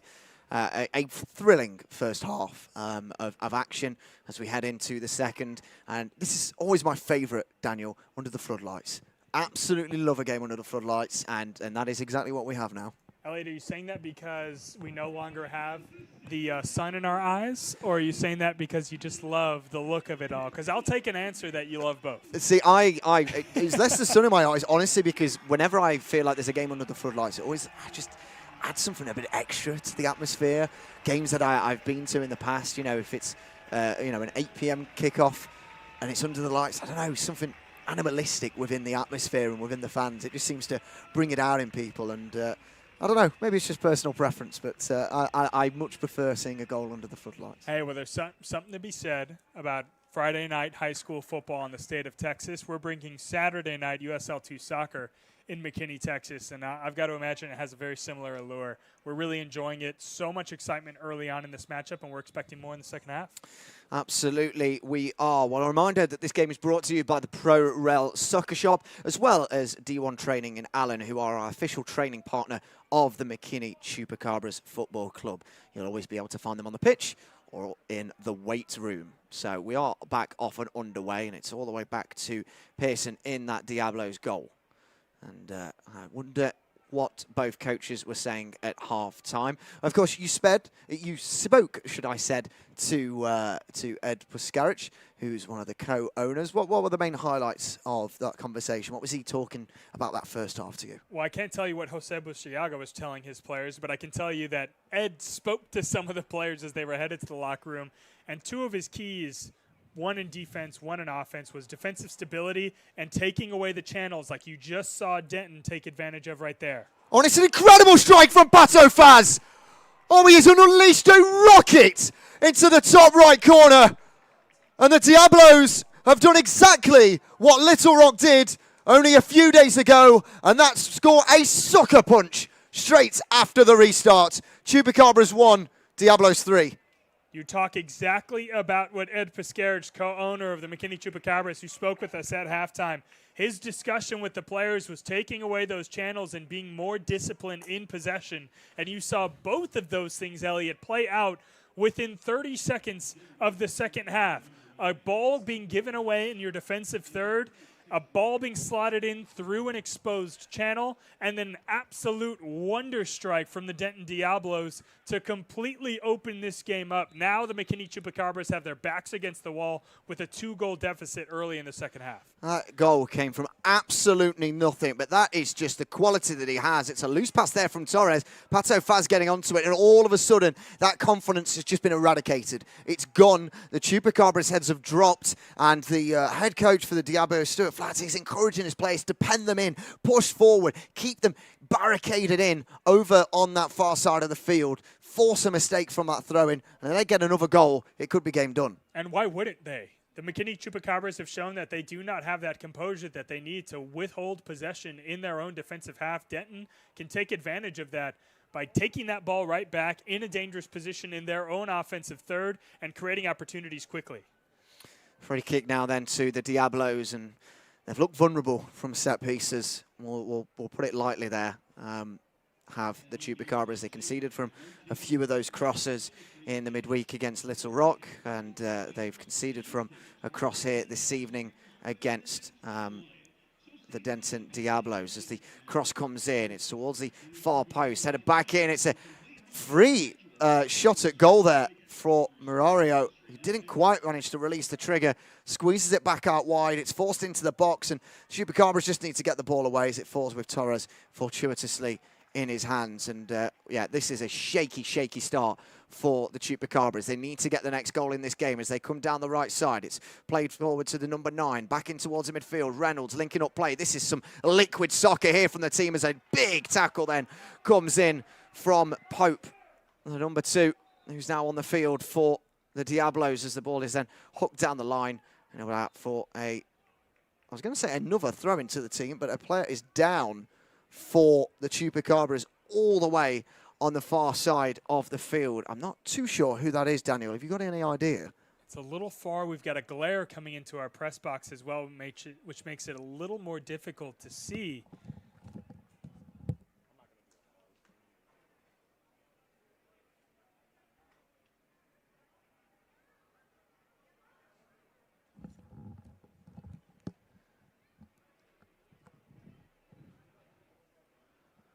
And I'm trying now to look at some of the other players who are on I think the it's field. Sebastian Romero. I can just about see his blonde hair sticking up. Sabista, the Colombian Argentine, huge River Plate fan. He was telling me recently when me and him just had a sit-down conversation about his mum and dad and the rivalry inside their house, because one's Colombian and one is from Argentina. So whenever those two sides face, which of course they did in the Copa America a couple of years ago, the tension in his household, he said, was unbearable. But we absolutely wish him well, the young 19-year-old. Got that assist for the opening goal, which we'll say with trepidation, Daniel, but was it an own goal? We don't want to talk about it. We don't want to to talk about it. It's a historic goal, Elliot. We don't want to take anything away from the effort that Braden Beeson had, and of course the beautiful cross from Romero. We certainly hope he's okay. He's back up on his feet, being attended to on the sideline. But a great passage of play on the other end from the McKinney Chupacabras. At least a nice bright light after what you described as a sucker punch to open the second half. You hope the Chupacabras can start to develop something at the very least. Obviously, you want the goal, but you just want to see them take control. And again, going back to our conversation with Ed Piskarich at halftime, it's about maintaining possession. His team, as he said, does better when they hold possession, and we haven't seen much of that today. No, we have not, but it's Burden with possession. Faz looks to take the throw in quickly. Jose Berciaga not happy there with the assistant referee. Pato Faz just messing with him a little bit. It looked like he may have tapped his head with that ball, maybe sending a message. Some of the home fans didn't love that too much, but the referee didn't seem to mind. He's an experienced player, is Pato Faz, the number 9. Of course, got that third goal, missed the penalty, but such as that experience, he can dust himself off and just go again. You know, he's a Mexican player, never played internationally, but he's played all across the USL leagues, USL 1, the USL top division, and now USL 2 for the Diablos. There's another shot, comes in! Diablos have a fourth! It's a wonder strike from Cooper T. And on the left-footed half volley, rifles it into the back of the net and has broken Chupacabras' hearts on this historic opening night. It's Chupacabras 1, Denton Diablos 4. And that exact same pattern that we saw the other day in Arkansas is happening now in downtown McKinney. Elliot, we talked so much about what the coaches said to their players in the locker room. I'm not sure the Denton Diablos said anything. They just switched out their cleats for the shooting boots because 2 back-to-back absolute strikes. And we talked about this at halftime when we were off air. So much talk about Cooper T, the number 10 for the Denton Diablos, how talented he was, how he pulled the strings for this offense and for the Diablos in general. But he was almost indifferent and irrelevant in that first half. Well, he absolutely introduced himself to this McKinney crowd with that half-volley strike that whips past Raul Torres, and this game has completely opened up in favor of the Denton Diablos. And the McKinney Chupacabras, if they had their backs against the wall, they are absolutely up against it now, trailing 4-1. Yeah, Fiol falls into the midfield for Culbertson. Demedio out wide. It's a loose pass. It's one back. Reynolds goes with the loose tackle, and Hennig falls back to him. Fortuitous is now on the halfway line. Demedio manages to get past his man. He's got to release the ball down the right. He does so for Burden. He is not strong enough in the tackle with 3 substitutions ready for the Chupacabras. And it'll be 3 debutants, all of them announced around 2 hours before the game kicked off. But we'll get to those in a second with Culbertson. Plays it on the inside for his man, Hernandez. Central position, Demedio tries to clip a ball into the box. It's a poor cross, and it's gathered up and smothered by Caleb Pearson. I've got to wonder then, Daniel, what do, not just Jose Berciaga, what do the fans do here? 10 goals shipped in 1.5 games. It's difficult. I think one thing we've understood, if anything, about this project in starting this news team is this community is going to support this team no matter what. It is still very early days. I think you find so much solace in the fact that this team that you've dreamed of. Diablos coming forward as they put it across the box. It doesn't quite fall for Pato Faz. And as it's broken back out here, they're coming on the attack once again on the onslaught, going for another long-range effort. And it high and rises over the crossbar by Cooper T. Sorry to interrupt you there, Daniel, but the onslaught from the Diablos ongoing as the substitutions are about to take place. Who's coming on, Daniel? I mean, Why not talk us through? Why wouldn't you, if you're Cooper T, really quickly have that shot on goal? And just to finish really quickly, Elliot, before those substitutes come off, you talk about the community support. They have to understand that this is such early days in this process. You can't get lost in how many goals you've allowed. You take your wins and you continue to build on it. That is very much the case early on in this so-you-call project that the McKinney Chupacabras have begun. Just trying to identify the substitutes. Ryan Anderson and Jair Ruiz have both been replaced by Isaiah Galella and Blake Schmeckel. Difficult to see Jair Ruiz come off. I really felt like he had a strong first half. Of course, the 2 wonder strikes early on in the second half, those are gut punches. But my goodness, it's tough to say. There is only so much you can do with a couple of those balls. You always want more pressure on a ball carrier, but those are absolutely beautiful strikes on the part of the Denton Diablos. That's a beautiful ball down the line with Eason trying to squeeze himself in there. He'll hold it up as it goes out for a corner. The final substitution for the Chupacabras then was Evan Pusharski, who's come onto the field, I believe, for JT Demidio. Just working his way back down the track on the home side. That's Sebastian Romero then actually that has been replaced. Picked up that knock. It must still be bothering him from early on, but now they have this cross to deal with. It does come in towards the far post. It's headed back down, and now it breaks away with the Chupacabras coming forward.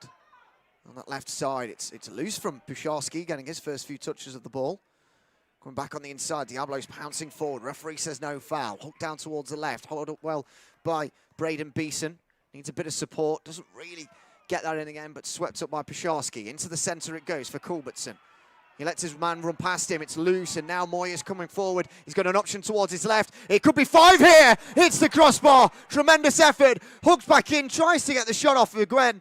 And it's the Chupacabras who escape once again. This could have been 7 or 8 for the Diablos.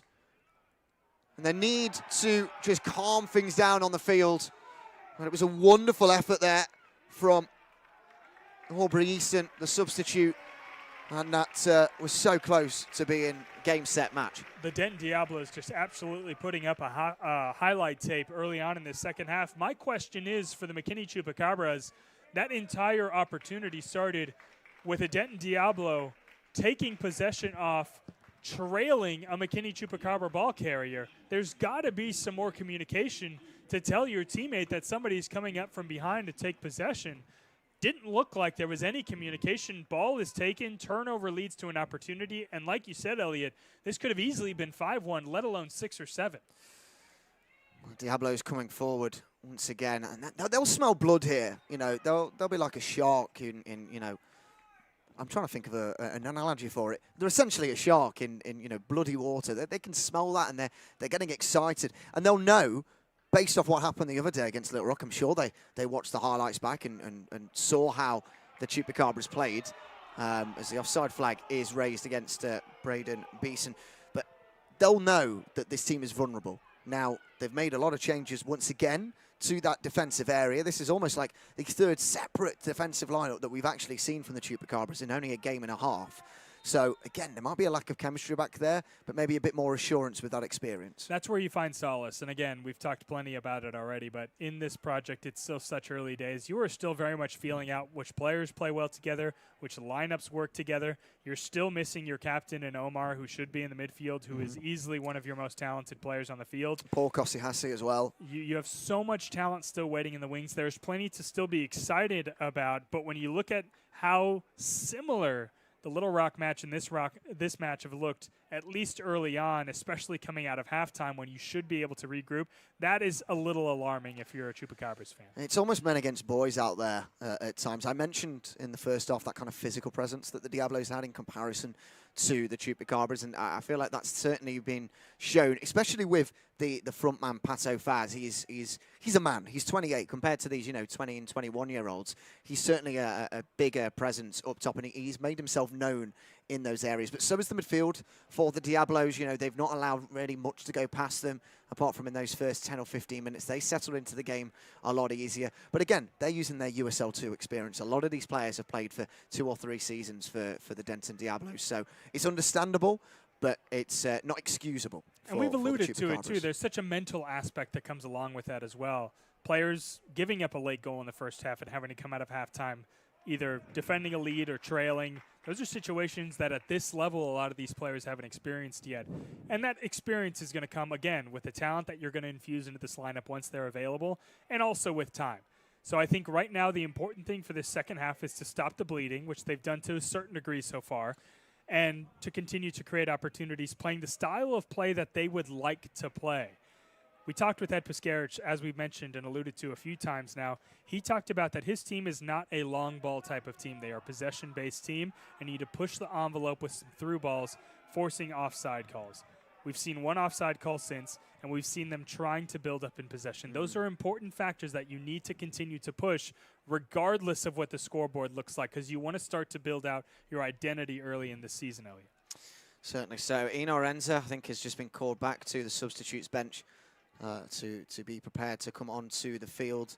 And now here comes Pato Faz. Torres was actually out of position there as it hits the stanchion once again behind the goal, but not too sure really where Torres was there. He hadn't managed to make it back into his goal, and I think a let-off there for the home side. I can't really explain it either. My focus was down in the middle of the field, but it looks like he was hanging out near where the players are warming up down there on the end zone line. But fortunately for him, Faz's shot goes right off that upright of the McKinney goalpost, and they're looking at that 4-1 deficit still instead of a 5-1 deficit.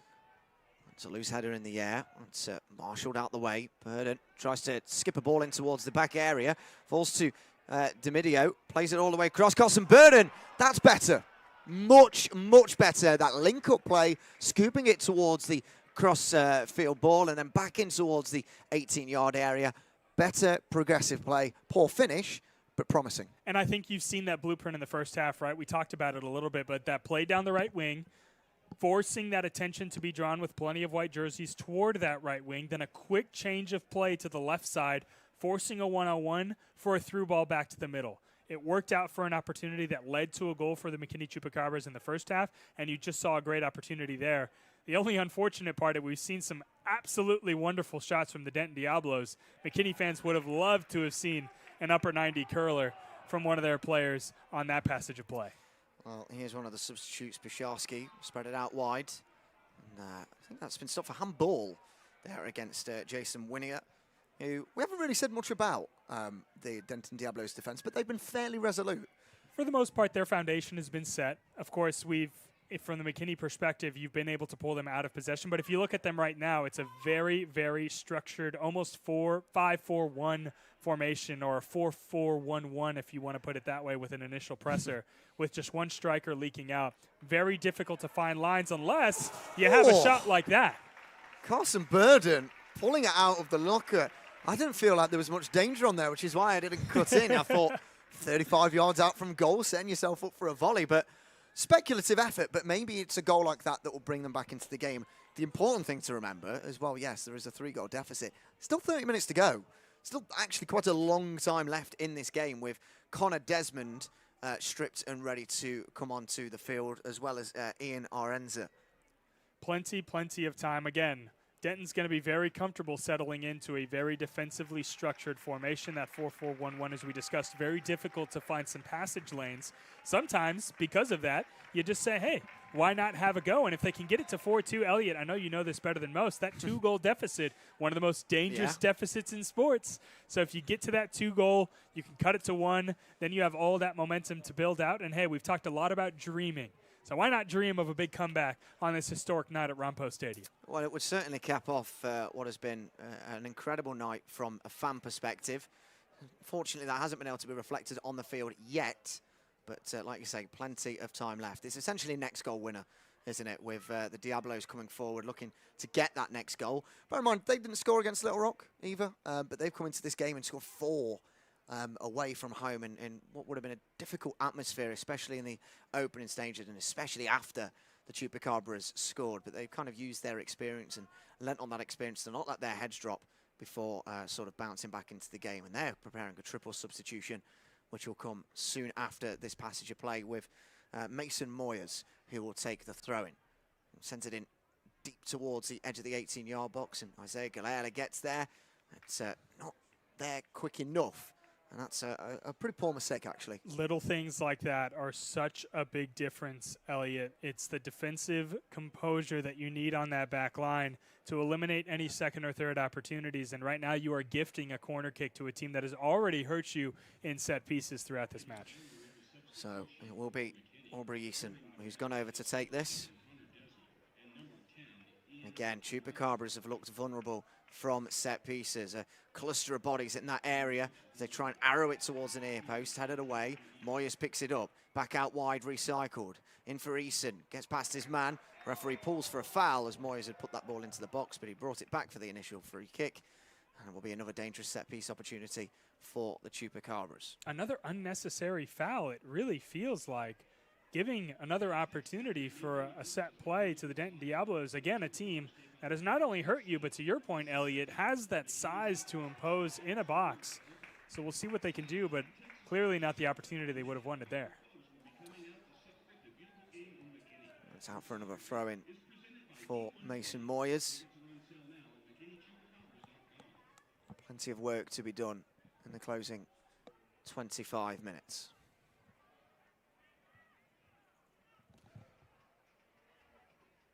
So triple substitution now taking place for the Diablos. Number 33, Eli Berry, comes onto the field. And he is replaced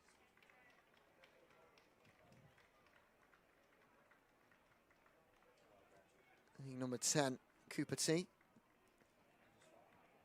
And 2 more players coming onto the field with Zamor and Nico Nava. Cooper T has to be pretty satisfied with his performance today, given the absolute strike he had to open up this second half. He feels like he'll have a good job well done to celebrate. Deep after. throw in, Torres lets it spill, and it's looped over the crossbar from only about 5 yards out.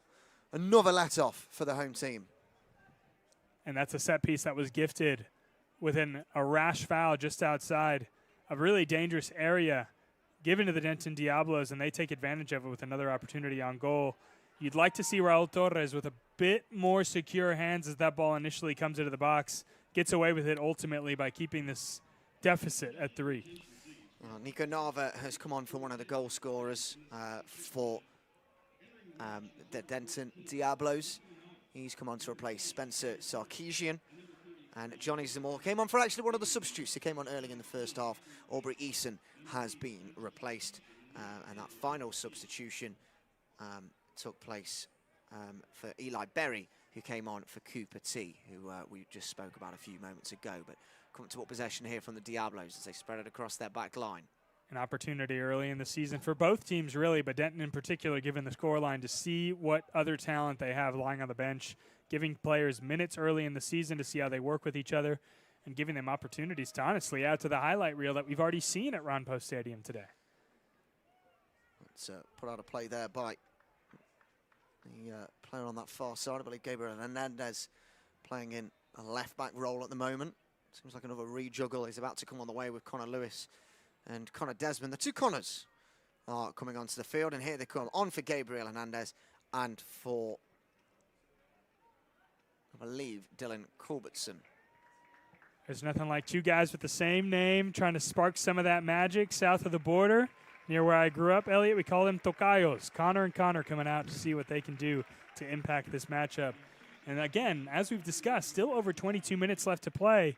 Plenty of opportunity to make an impact, not only on this scoreboard, but on your coach early in the season. It is indeed Dylan Culbertson, who's been replaced along with Gabriel Hernandez. So that's all the substitutes used now in this game for Jose Burciaga as he tries to find a way back into this fixture in this home opener. It's won back though by the Diablos. Well, blocked up there by Pusharski as it goes down the left.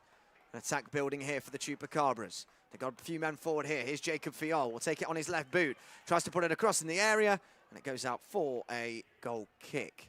I think just caught in two minds perhaps there. A great initial ball to the outside. Gets the one-on-one that you want inside the box in transition. Just couldn't, as you said, Elliot, decide what he wanted to do. Initially, it looked like he wanted the cut back onto his right side, bringing into play an opportunity to lay off a pass to his fellow Chupacabra player in the box, but it elects to go down that left side and just can't get the ball out of his feet. Now you have a nice goal kick for the Denton Diablos. Indeed, that goal kick does come forward. First header there from Connor Desmond, who's a pretty well-travelled player. Oh, good pressure there from Braden Beeson. Into the area he goes, onto his right boot, onto his left, goes down. Penalty to the Chupacabras. 20 minutes left in this home opener, and potentially a route back into the game. A bit of life. Interesting enough, Braden Beeson electing to go down that left side as his teammate had just done, taking it to that byline. This time a nice little shuffle over the top, ball roll to the left, gets kicked and down he goes. Now you have an opportunity to cut this deficit to a 2-goal deficit. Again, a dangerous scoreboard to see if you're a Denton Diablo fan. But we've already seen one penalty save today, Elliot. I'm sure the home fans would not like to see another. Ian Arenza has the ball in his hands. Now, I'll be honest, I've been in training quite a few times. I've never seen any penalties being taken. The only one I've seen was from Ty Reynolds, who did a Panenka. But he's not on this. It's Ian Arenza, who's just come onto the field. He's barely had a touch so far. The 24-year-old will step up against Caleb Pearson to try and get the Chupacabras back into this game with 20 minutes left on the clock. Arenza steps up and rifles it into the bottom corner. Chupacabras are back into the game. 4-2, and a huge, huge moment in this home opener. Chupacabras 2, Diablos 4. The Chupacabras back in the game, and so are the fans here at Ron Poe Stadium. The energy is back. The deficit is cut to just 2. And you can tell there's a bit of energy from the Chupacabras players as well, grabbing that ball out of the net as quickly as possible. They're ready to get back to work. But, Elliot, I have to point out that coming off that opportunity was pressure from the front. It was winning the ball back in that final third from Braden Beeson. He reaps the benefits of his hard defensive work on the offensive end, gets the penalty, and eventually gets his team another goal. And we have some life at Ron Poe Stadium with just under 20 minutes left to go. Well, I said the next goal would be crucial. Now, you don't have to be a wizard to know that, or a soothsayer, but that is absolutely true. It's a very crucial goal in this game, and the Diablos will be put under pressure now. Like you say, that home crowd will start to get rallied behind, and there's time. That's the crucial thing here, Daniel. There's time left in this game. There's plenty of time, and I think, again, for a young, inexperienced team that still makes mistakes like you just saw on your screen, the McKinney Chupacabras can also benefit a lot from belief. That is a great passage of play that we haven't seen much of in the back half as well. They need to build off this momentum, and it looks like they are. Yeah, Beeson is starting to connect play up a bit. 6'2" in that number 9 position. Arenza furious there at the referee for not giving a decision his way, and now they come pouncing down the right wing with Winnier, who tries to put a ball across field, cleared away by Reynolds, only as far out as this, about 35 yards out from goal, and that is, well, I think speculative effort doesn't even really cover it. I think that's a sigh of relief from the Chupacabras for sure. Yeah. They'll take that all day long, but they're back to work quickly. Indeed they are, straight from that goal kick. And again, Beeson making himself known, wins the ball, spreads it out towards his far side. Here's Carson Burden, keeps the ball in. Out on this right wing, he'll cut inside on his left foot. Yes, he does, he'll shoot towards goal, it's blocked. Back into the air it goes, a big header. Ty Reynolds goes down, and the referee will stop play, give a free kick for the Chupacabras, and a yellow card as well for the Diablos, with number 20 going into the book, Hazani Torres. I hate to say, but almost fortunate. Again, you can earn your luck is what we talk about a lot in sports, and a lot of effort is sometimes what will get you that call. It looked like two players just coming together there, but the Chupacabras reaped the benefits of their hard work, and now they are in a very dangerous opportunity to either put a shot on goal or perhaps put a shot back to that far post to see if they can cut this deficit from 3 to 2, potentially to 1, Elliot. Indeed they can. It's a dangerous free kick opportunity with some good free kick takers in the team. Carson Burden over it. He had a couple in the first half. Connor Desmond also over the free kick. You said you hadn't seen any penalty kicks. How about some free kicks in training? I've seen some free kicks. There you go. And they weren't bad. They were pretty on the money. But Carson Burden, known around these parts, went to McKinney North, scored 28 goals and got 17 assists in his senior year there. And, well, it'd be quite incredible for the local boy to drag his team back into this game with this effort. Caleb Pearson setting up his wall, a big 5-man wall to get past with Burden and Desmond over it. This would favour the left foot, in my opinion, but we've got a left foot and a right foot option available. Desmond or Burden. Sometimes a righty can creep around that wall, but like you said, Elliot, this certainly favors in general that left foot. Desmond runs over it. It steps up for Carson Burden! Oh, it's a wonder goal! And the Chupacabras are back into life here. It's 4-3. They're only a goal behind with a quarter of an hour to go. And that is what you call a magic strike from the McKinney boy himself. 4-3. And Elliot, it's important to note, he had some words for the bench of the Denton Diablos, but all you see as he's pointing at his opponent is a soft clap from some of the reserves. That shot was absolutely gorgeous, so much so that it earned the respect of perhaps some of his fellow competitors from the other side. And we have ourselves a 4-3 match here at Ron Post Stadium. The fans were already alive after the deficit was cut to 2. Now they are very much back into this matchup with over 15 minutes left to play. It really feels like this match is just getting started, Elliot. Indeed it is. I mean, Jose Burciaga promised entertainment. Are you entertained? I'll tell you what, if you want to be involved in all of this pandemonium at this point, Sports Illustrated Tickets is the official ticketing partner of McKinney Chupacabras. All Chupacabras home games at Ron Post Stadium are on sale now at McKinneyChupacabras.com. And you can also dress like Chupacabras players and join the pack. Great looking gear for jerseys, scarves, hats, tees, bracelets, stickers, all of it on sale in Chupacabras Corner at Pro Rail Soccer Shop or online at McKinneyChupacabras.com. And Elliot, you've got 2 more home games this week. McKinney Chupacabras will welcome 2 Mississippi teams to historic McKinney at Ron Post Stadium. First one's Thursday, May 29th versus the Mississippi Bria, and Saturday, May 31st versus Hattiesburg FC. It has been worth the price of admission, and perhaps that is an understatement. Elliot, we've got 7 goals at Ron Post Stadium, and there very well could be more. 3 highlight reel worthy goals at that, Elliot, I will add. Absolutely. The Denton Diablos have made a host of substitutions during that hydration break. And if I can be completely transparent with you, I don't know who's on the field and who's not, who's meant to be on the field. I know that Nicholas R&R has come onto the field, so a striking option. And it's a yellow card for Carson Burden. I can't imagine it had anything to do with him yelling at the Denton Diablos bench. But again, I saw a clap from that bench. It perhaps earned the respect, but it also earned him a yellow card. Absolutely. There's been a whole host of yellow cards, a whole host of goals, and it's still at least 15 minutes to go in this game, including additional time. The pressure's coming on there from Braden Beeson, and it's that pressure's been telling as it's gone out on that far side. And frustration there for the Diablos. Pressure being put on here by the Chupacabras. I will say the referee needs to make sure that he's got a control of this game still.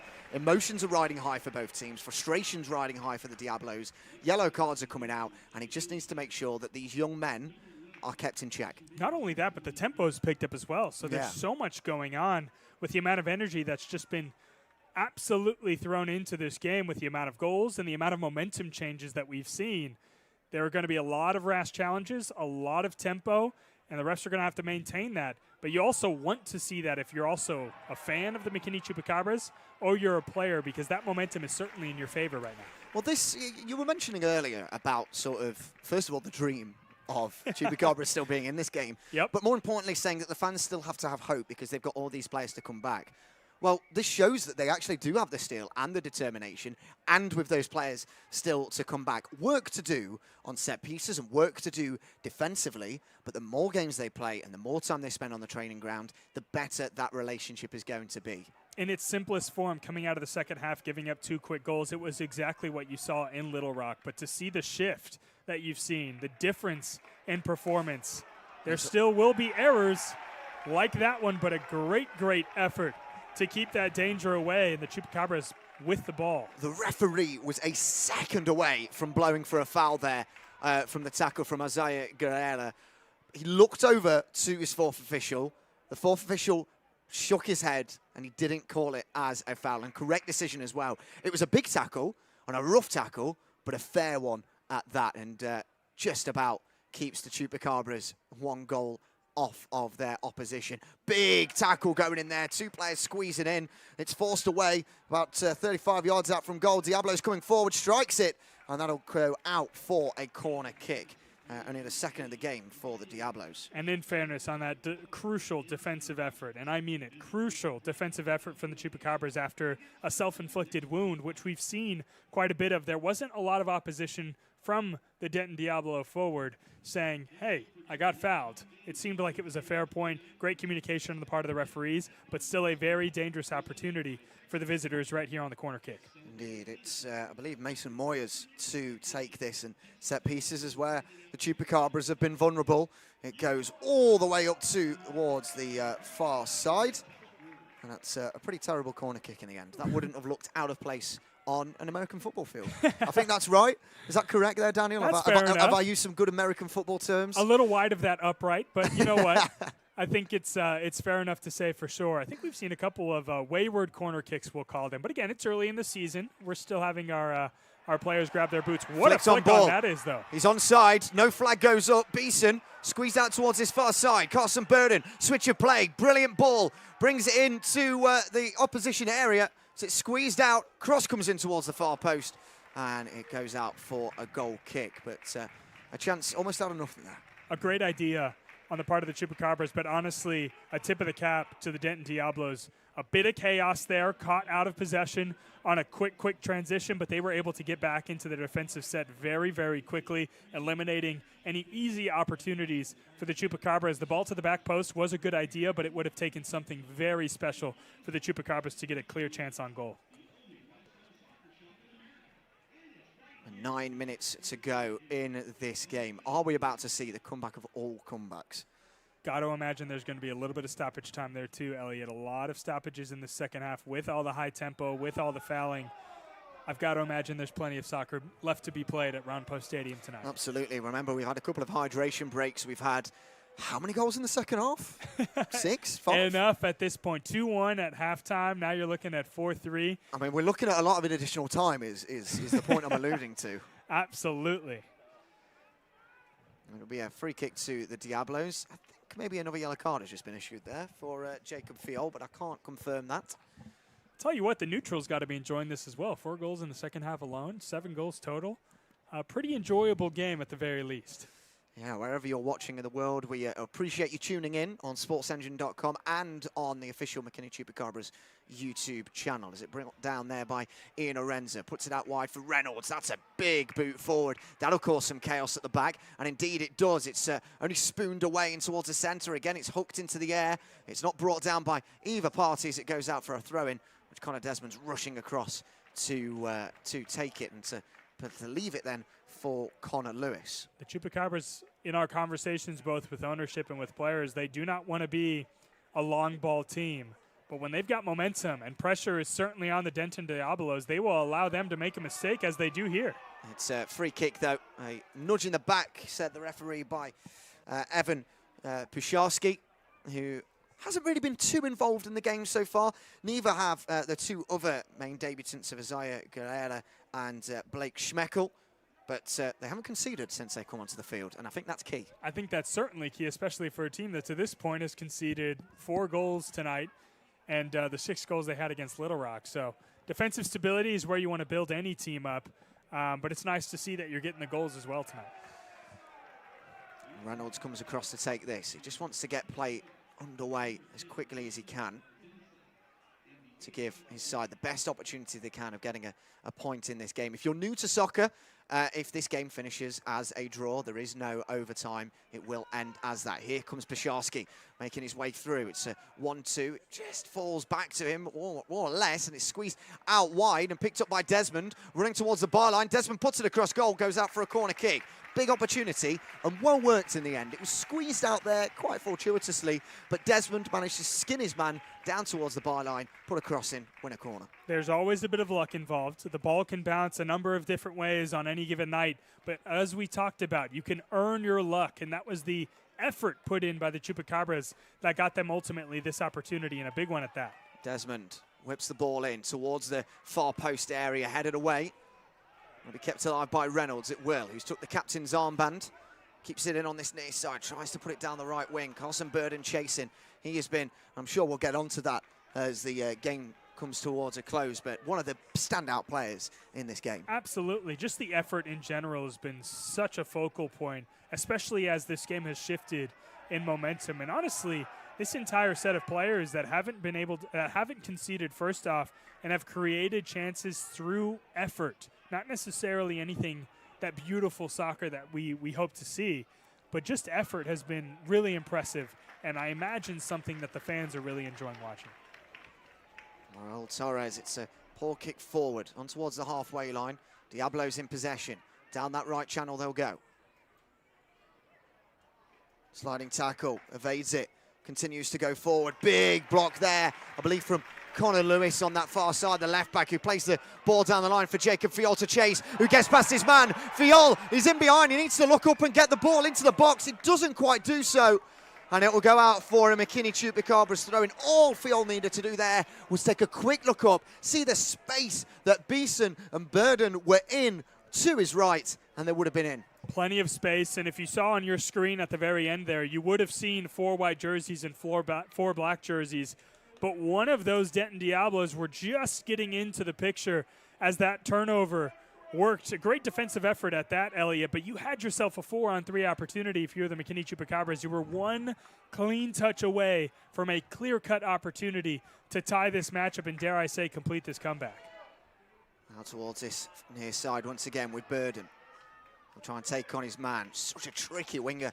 You know what he's going to do. You know he's going to come in on that left boot, and there's nothing you can do to stop it. Pasharski wins the ball back after losing it. Reynolds back into Burden. Down this channel they go again, once again with Reynolds. Puts an early ball into the box, causes a bit of confusion.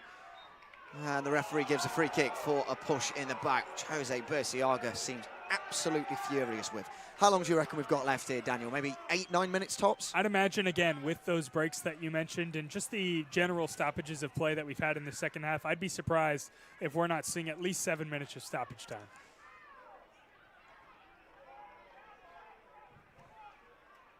Pearson readies himself. He's not really had that much to do in terms of saves. He's been busy picking the ball up out of his goal, but neither him or Torres have really made many saves in this game. It's been a game of few chances, but those chances have been taken. Yeah, the reality with Torres is a few of those wonder goals that we saw, there was really not much he could do about him. It was just him watching them hit the back of the net, but perhaps he has something to do here. Indeed. It's a ball down that right. It was crossed in by Nico Nava. I'm unsure if he's actually related to Brandon Nava, who plays for the Chupacabras, who we do wish well following his knee injury that he picked up in Arkansas on Wednesday night. Throw-in will be coming in now then from the Diablos. It's put in towards the 18-yard box. Pato Faz! Side netting. That was the moment for the Diablos to wrap up the game. And Pato Faz did not take it. Big opportunity for the Chupacabras now. I don't want to say they got away with them. Ultimately, they put off the shot enough to keep this scoreline at a 1-goal deficit. But take that as an opportunity to really push forward. You can count 6 black jerseys up in this final third already. Out towards this right with Burden. Running towards the edge of the 18-yard area. Moyes now out wide, hooked forward by the Diablos. Pato Faz gets there, Galeno just gets ahead to it and forced back towards the goal of Raul Torres. The referee gives a free kick, which Torres is now coming up to take. They can see the time. They don't need to ask the referee. They know they've only got 2 minutes left of regulation time. I wonder who will be the potential hero for the Chupacabras. Both fullbacks all the way up there. Just one black jersey near the halfway line. Every other body is up to try to create chaos here. It's a good ball from Torres. The keeper, Pearson, comes out, claims it well. Back on towards the halfway with Lewis. Recycled down the left. Crossfield ball. Oh, great ball. Burden brings it down on his left. You know where he's going to go. He's going to cut it on the inside. It's an early cross towards the far post. Headed away. Only as far out as that 20-yard line that you can see on your screens. Reynolds picks up the ball, shields it. Back down the left, it's recycled. Once again, the ball is going to come into the box. It's a teasing one, but straight down the throat of Caleb Pearson, who smothers it. And he will try and wind down that clock as much as he can. And credit to Caleb Pearson there. Those are such tricky balls, Elliot, because of those in-swingers. If just a little touch gets on him, the ball's still on net. So you always have to be reactionary if you're a goalkeeper, but also solid when you finally get your hands on it. The handling has to be secure. The reflexes have to be too. Burden and Reynolds, fantastic slick football. The crossfield ball isn't quite there, but it's brought back from Arenza. Finds Beeson. It's Fiol, in fact, in the centre of the field. Out back wide towards the left. They're going to put the ball in towards the far post. Looking for the run of Burden. A little bit too heavy. And time is slowly starting to run out. Again, well done on the Denton Diablos part, getting their defensive structure in place when they need it most. So many white jerseys back. You've got 10 defending the ball, just one jersey up at the halfway line. That's Pato Faz hanging out for any outlet opportunities, but it is all hands on deck when it comes to the defensive side. 4 minutes of additional time has been indicated by the fourth official. 4 minutes to make it 4-4. Are the omens with the Chupacabras as Reynolds is dragged down to the floor by Pato Faz, who's being tactical there, not allowing the Chupacabras to get to the ball. Bursiaga roaming outside of his technical area towards the fourth official to ask what is going on there. Crossfield ball out from Torres. Finds Lewis, who will just have to put the ball into the box. Hopeful ball, and it's just evaded the head there of Evan Pusharski. Pearson claiming it. All that needed was a delicate touch, and it would have been in. An impressive ball. It almost looked like it was going too far from our angle. But, Elliot, that was right on line, and it was similar to the ball we talked about just in the previous passage of play. It's already on line, so the goalie has to deal with it. But if you have any redirection, then the reflexes have to come in play, and you always have to be weary of that as a goaltender. So difficult, but just the slightest redirection could have seen this scoreline tied up at 4-4. You hate to call it a missed opportunity, but what an opportunity created by a great long ball from the Chupacabras. Chupacabras have the ball. Pusharski just forcing it forward on his debut, looking for the big head there of Beeson. He managed to get there. Falls for Arenza, the second goal scorer of the game for the Chupacabras. It's not a free kick there. As Pusharski will foul his man, and that will be a free kick this time for the Diablos. 2 minutes left. Disappointing. Arenza feeling that he had the exact same foul dealt on him just seconds before the foul was called in favor of the Denton Diablos. Now it's going to be all tactical dark arts, if you will, that we've seen plenty of from Pato Faz already. Well, using his experience as well, Moyes here. Diablos should be just heading for the corner. That is what you do at this point in the game. Instead, they put it into the box. Raul Torres claims it. And maybe if they'd gone to the corner, the Chupacabras wouldn't have just won the ball back. So they've done with Torres, who sends the ball long. No one's there, though, in a black shirt. But it'll fall out wide. Will it be kept in? It will by Desmond. Looking for an option. Lewis trips it up. Referee gives either a throw-in or a free kick on that far side. And this could be the opportunity. Raul Torres coming forward. It's a free kick. Raul Torres will take it. I will say the Chupacabras social media team do have a goal graphic ready to go for Raul Torres in the opportunity, if the opportunity arises. But he'll be taking this free kick. This has to be on the money from the 23-year-old shot stopper. We've talked about dreaming. It's hooked in towards the box, and it's gone straight into the hands of Caleb Pearson, keeper to keeper, and that would also be a yellow card for Evan Pusharski. And that, I wouldn't say is quite that, but we're fairly close, Daniel. Still 50 seconds left to go. You've got to imagine there might be a little leeway. Perhaps I was a little bold on my 7-minute stoppage time call. I felt like with injuries, I felt like the full official could have been maybe a bit more generous. a bit more generous, just for the sake of the fans at this point, Elliot, and the neutrals. How at that. selfish! What an enjoyable game this has been. Again, regardless of the scoreboard for the hometown fans, there is plenty to smile about as they leave Ron Post Stadium tonight. Jose Berciaga into the referee's notebook there. He's furious with the time wasting, those dark art tactics that you were discussing a few moments ago from Caleb Pearson. As the kick does come forward, 10 seconds left of regulation time. I'm not too sure if the referee will add any more onto it as the Diablos race away, and they could finish it off here with a fifth if they can find the space. Doesn't quite do so, manages to somehow bundle his way through. Torres will come out for it. What an individual effort that would have been. Torres will send it forward. I think the referee's playing at least another 50 seconds or so, but it's a poor kick from the goalkeeper. And that is full time. The Denton Diablos get their first win of the season. This historic home opener ends in defeat for the McKinney Chupacabras. But my oh my, did they huff and puff, but they couldn't quite blow that Diablo house down, which they had built so quickly at the start of the second half, and that's what cost them. I think well done, first off, on the part of the Denton Diablos. Just some absolutely incredible goals to witness. The half volley, the upper 90, early in the second half to extend that initial lead. They also held so much possession and so much composure in that first half. They forced mistakes on the part of the Chupacabras. They certainly earned the 3 points that they earned here at Ron Post Stadium tonight. But so much to hold your head up high if you're a McKinney Chupacabras fan, not only because of the historic significance of tonight, bringing this beautiful, beautiful game to Ron Post Stadium in McKinney, Texas, but the response that you saw in the second half from what is a very young team has to be something special moving forward, and I think it's something that they will build on. They've got plenty to build on, and maybe at 4-1, 52 minutes into the game, we couldn't quite say that. And there may have been some trepidation and some worries from the fans and the players and the ownership group. But they've learned already. You've seen from Wednesday. If that happened on Wednesday like it did, that second, third, fourth goal goes in, their heads drop. Tonight, the same thing happened, but they put their heads up. Those changes made the difference. Carson Burden was excellent down the right-hand side, trying to create as much as he could, and that'll give them huge confidence going forward. Come Wednesday, Zeron Sewell could be back. Omar Holness should be back, Jack Monty will be back, and Osi Iyama should be back as well. Those are 4 huge players to bring into the team, as well as potentially Alpha Diouf, Julian Estrada, and Paul Kosihasi.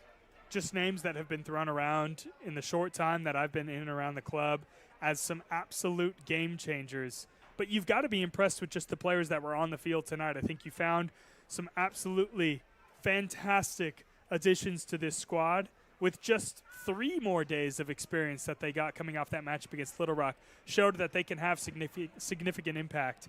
And, man, just at the end of the day, Elliot, what an enjoyable night of soccer for these fans. And if you happen to miss out, we hope you were watching the broadcast. But you got to get out to Ron Post Stadium, McKinneyChupacabras.com. You can get your tickets and come out and see what is a developing group of fantastic footballers.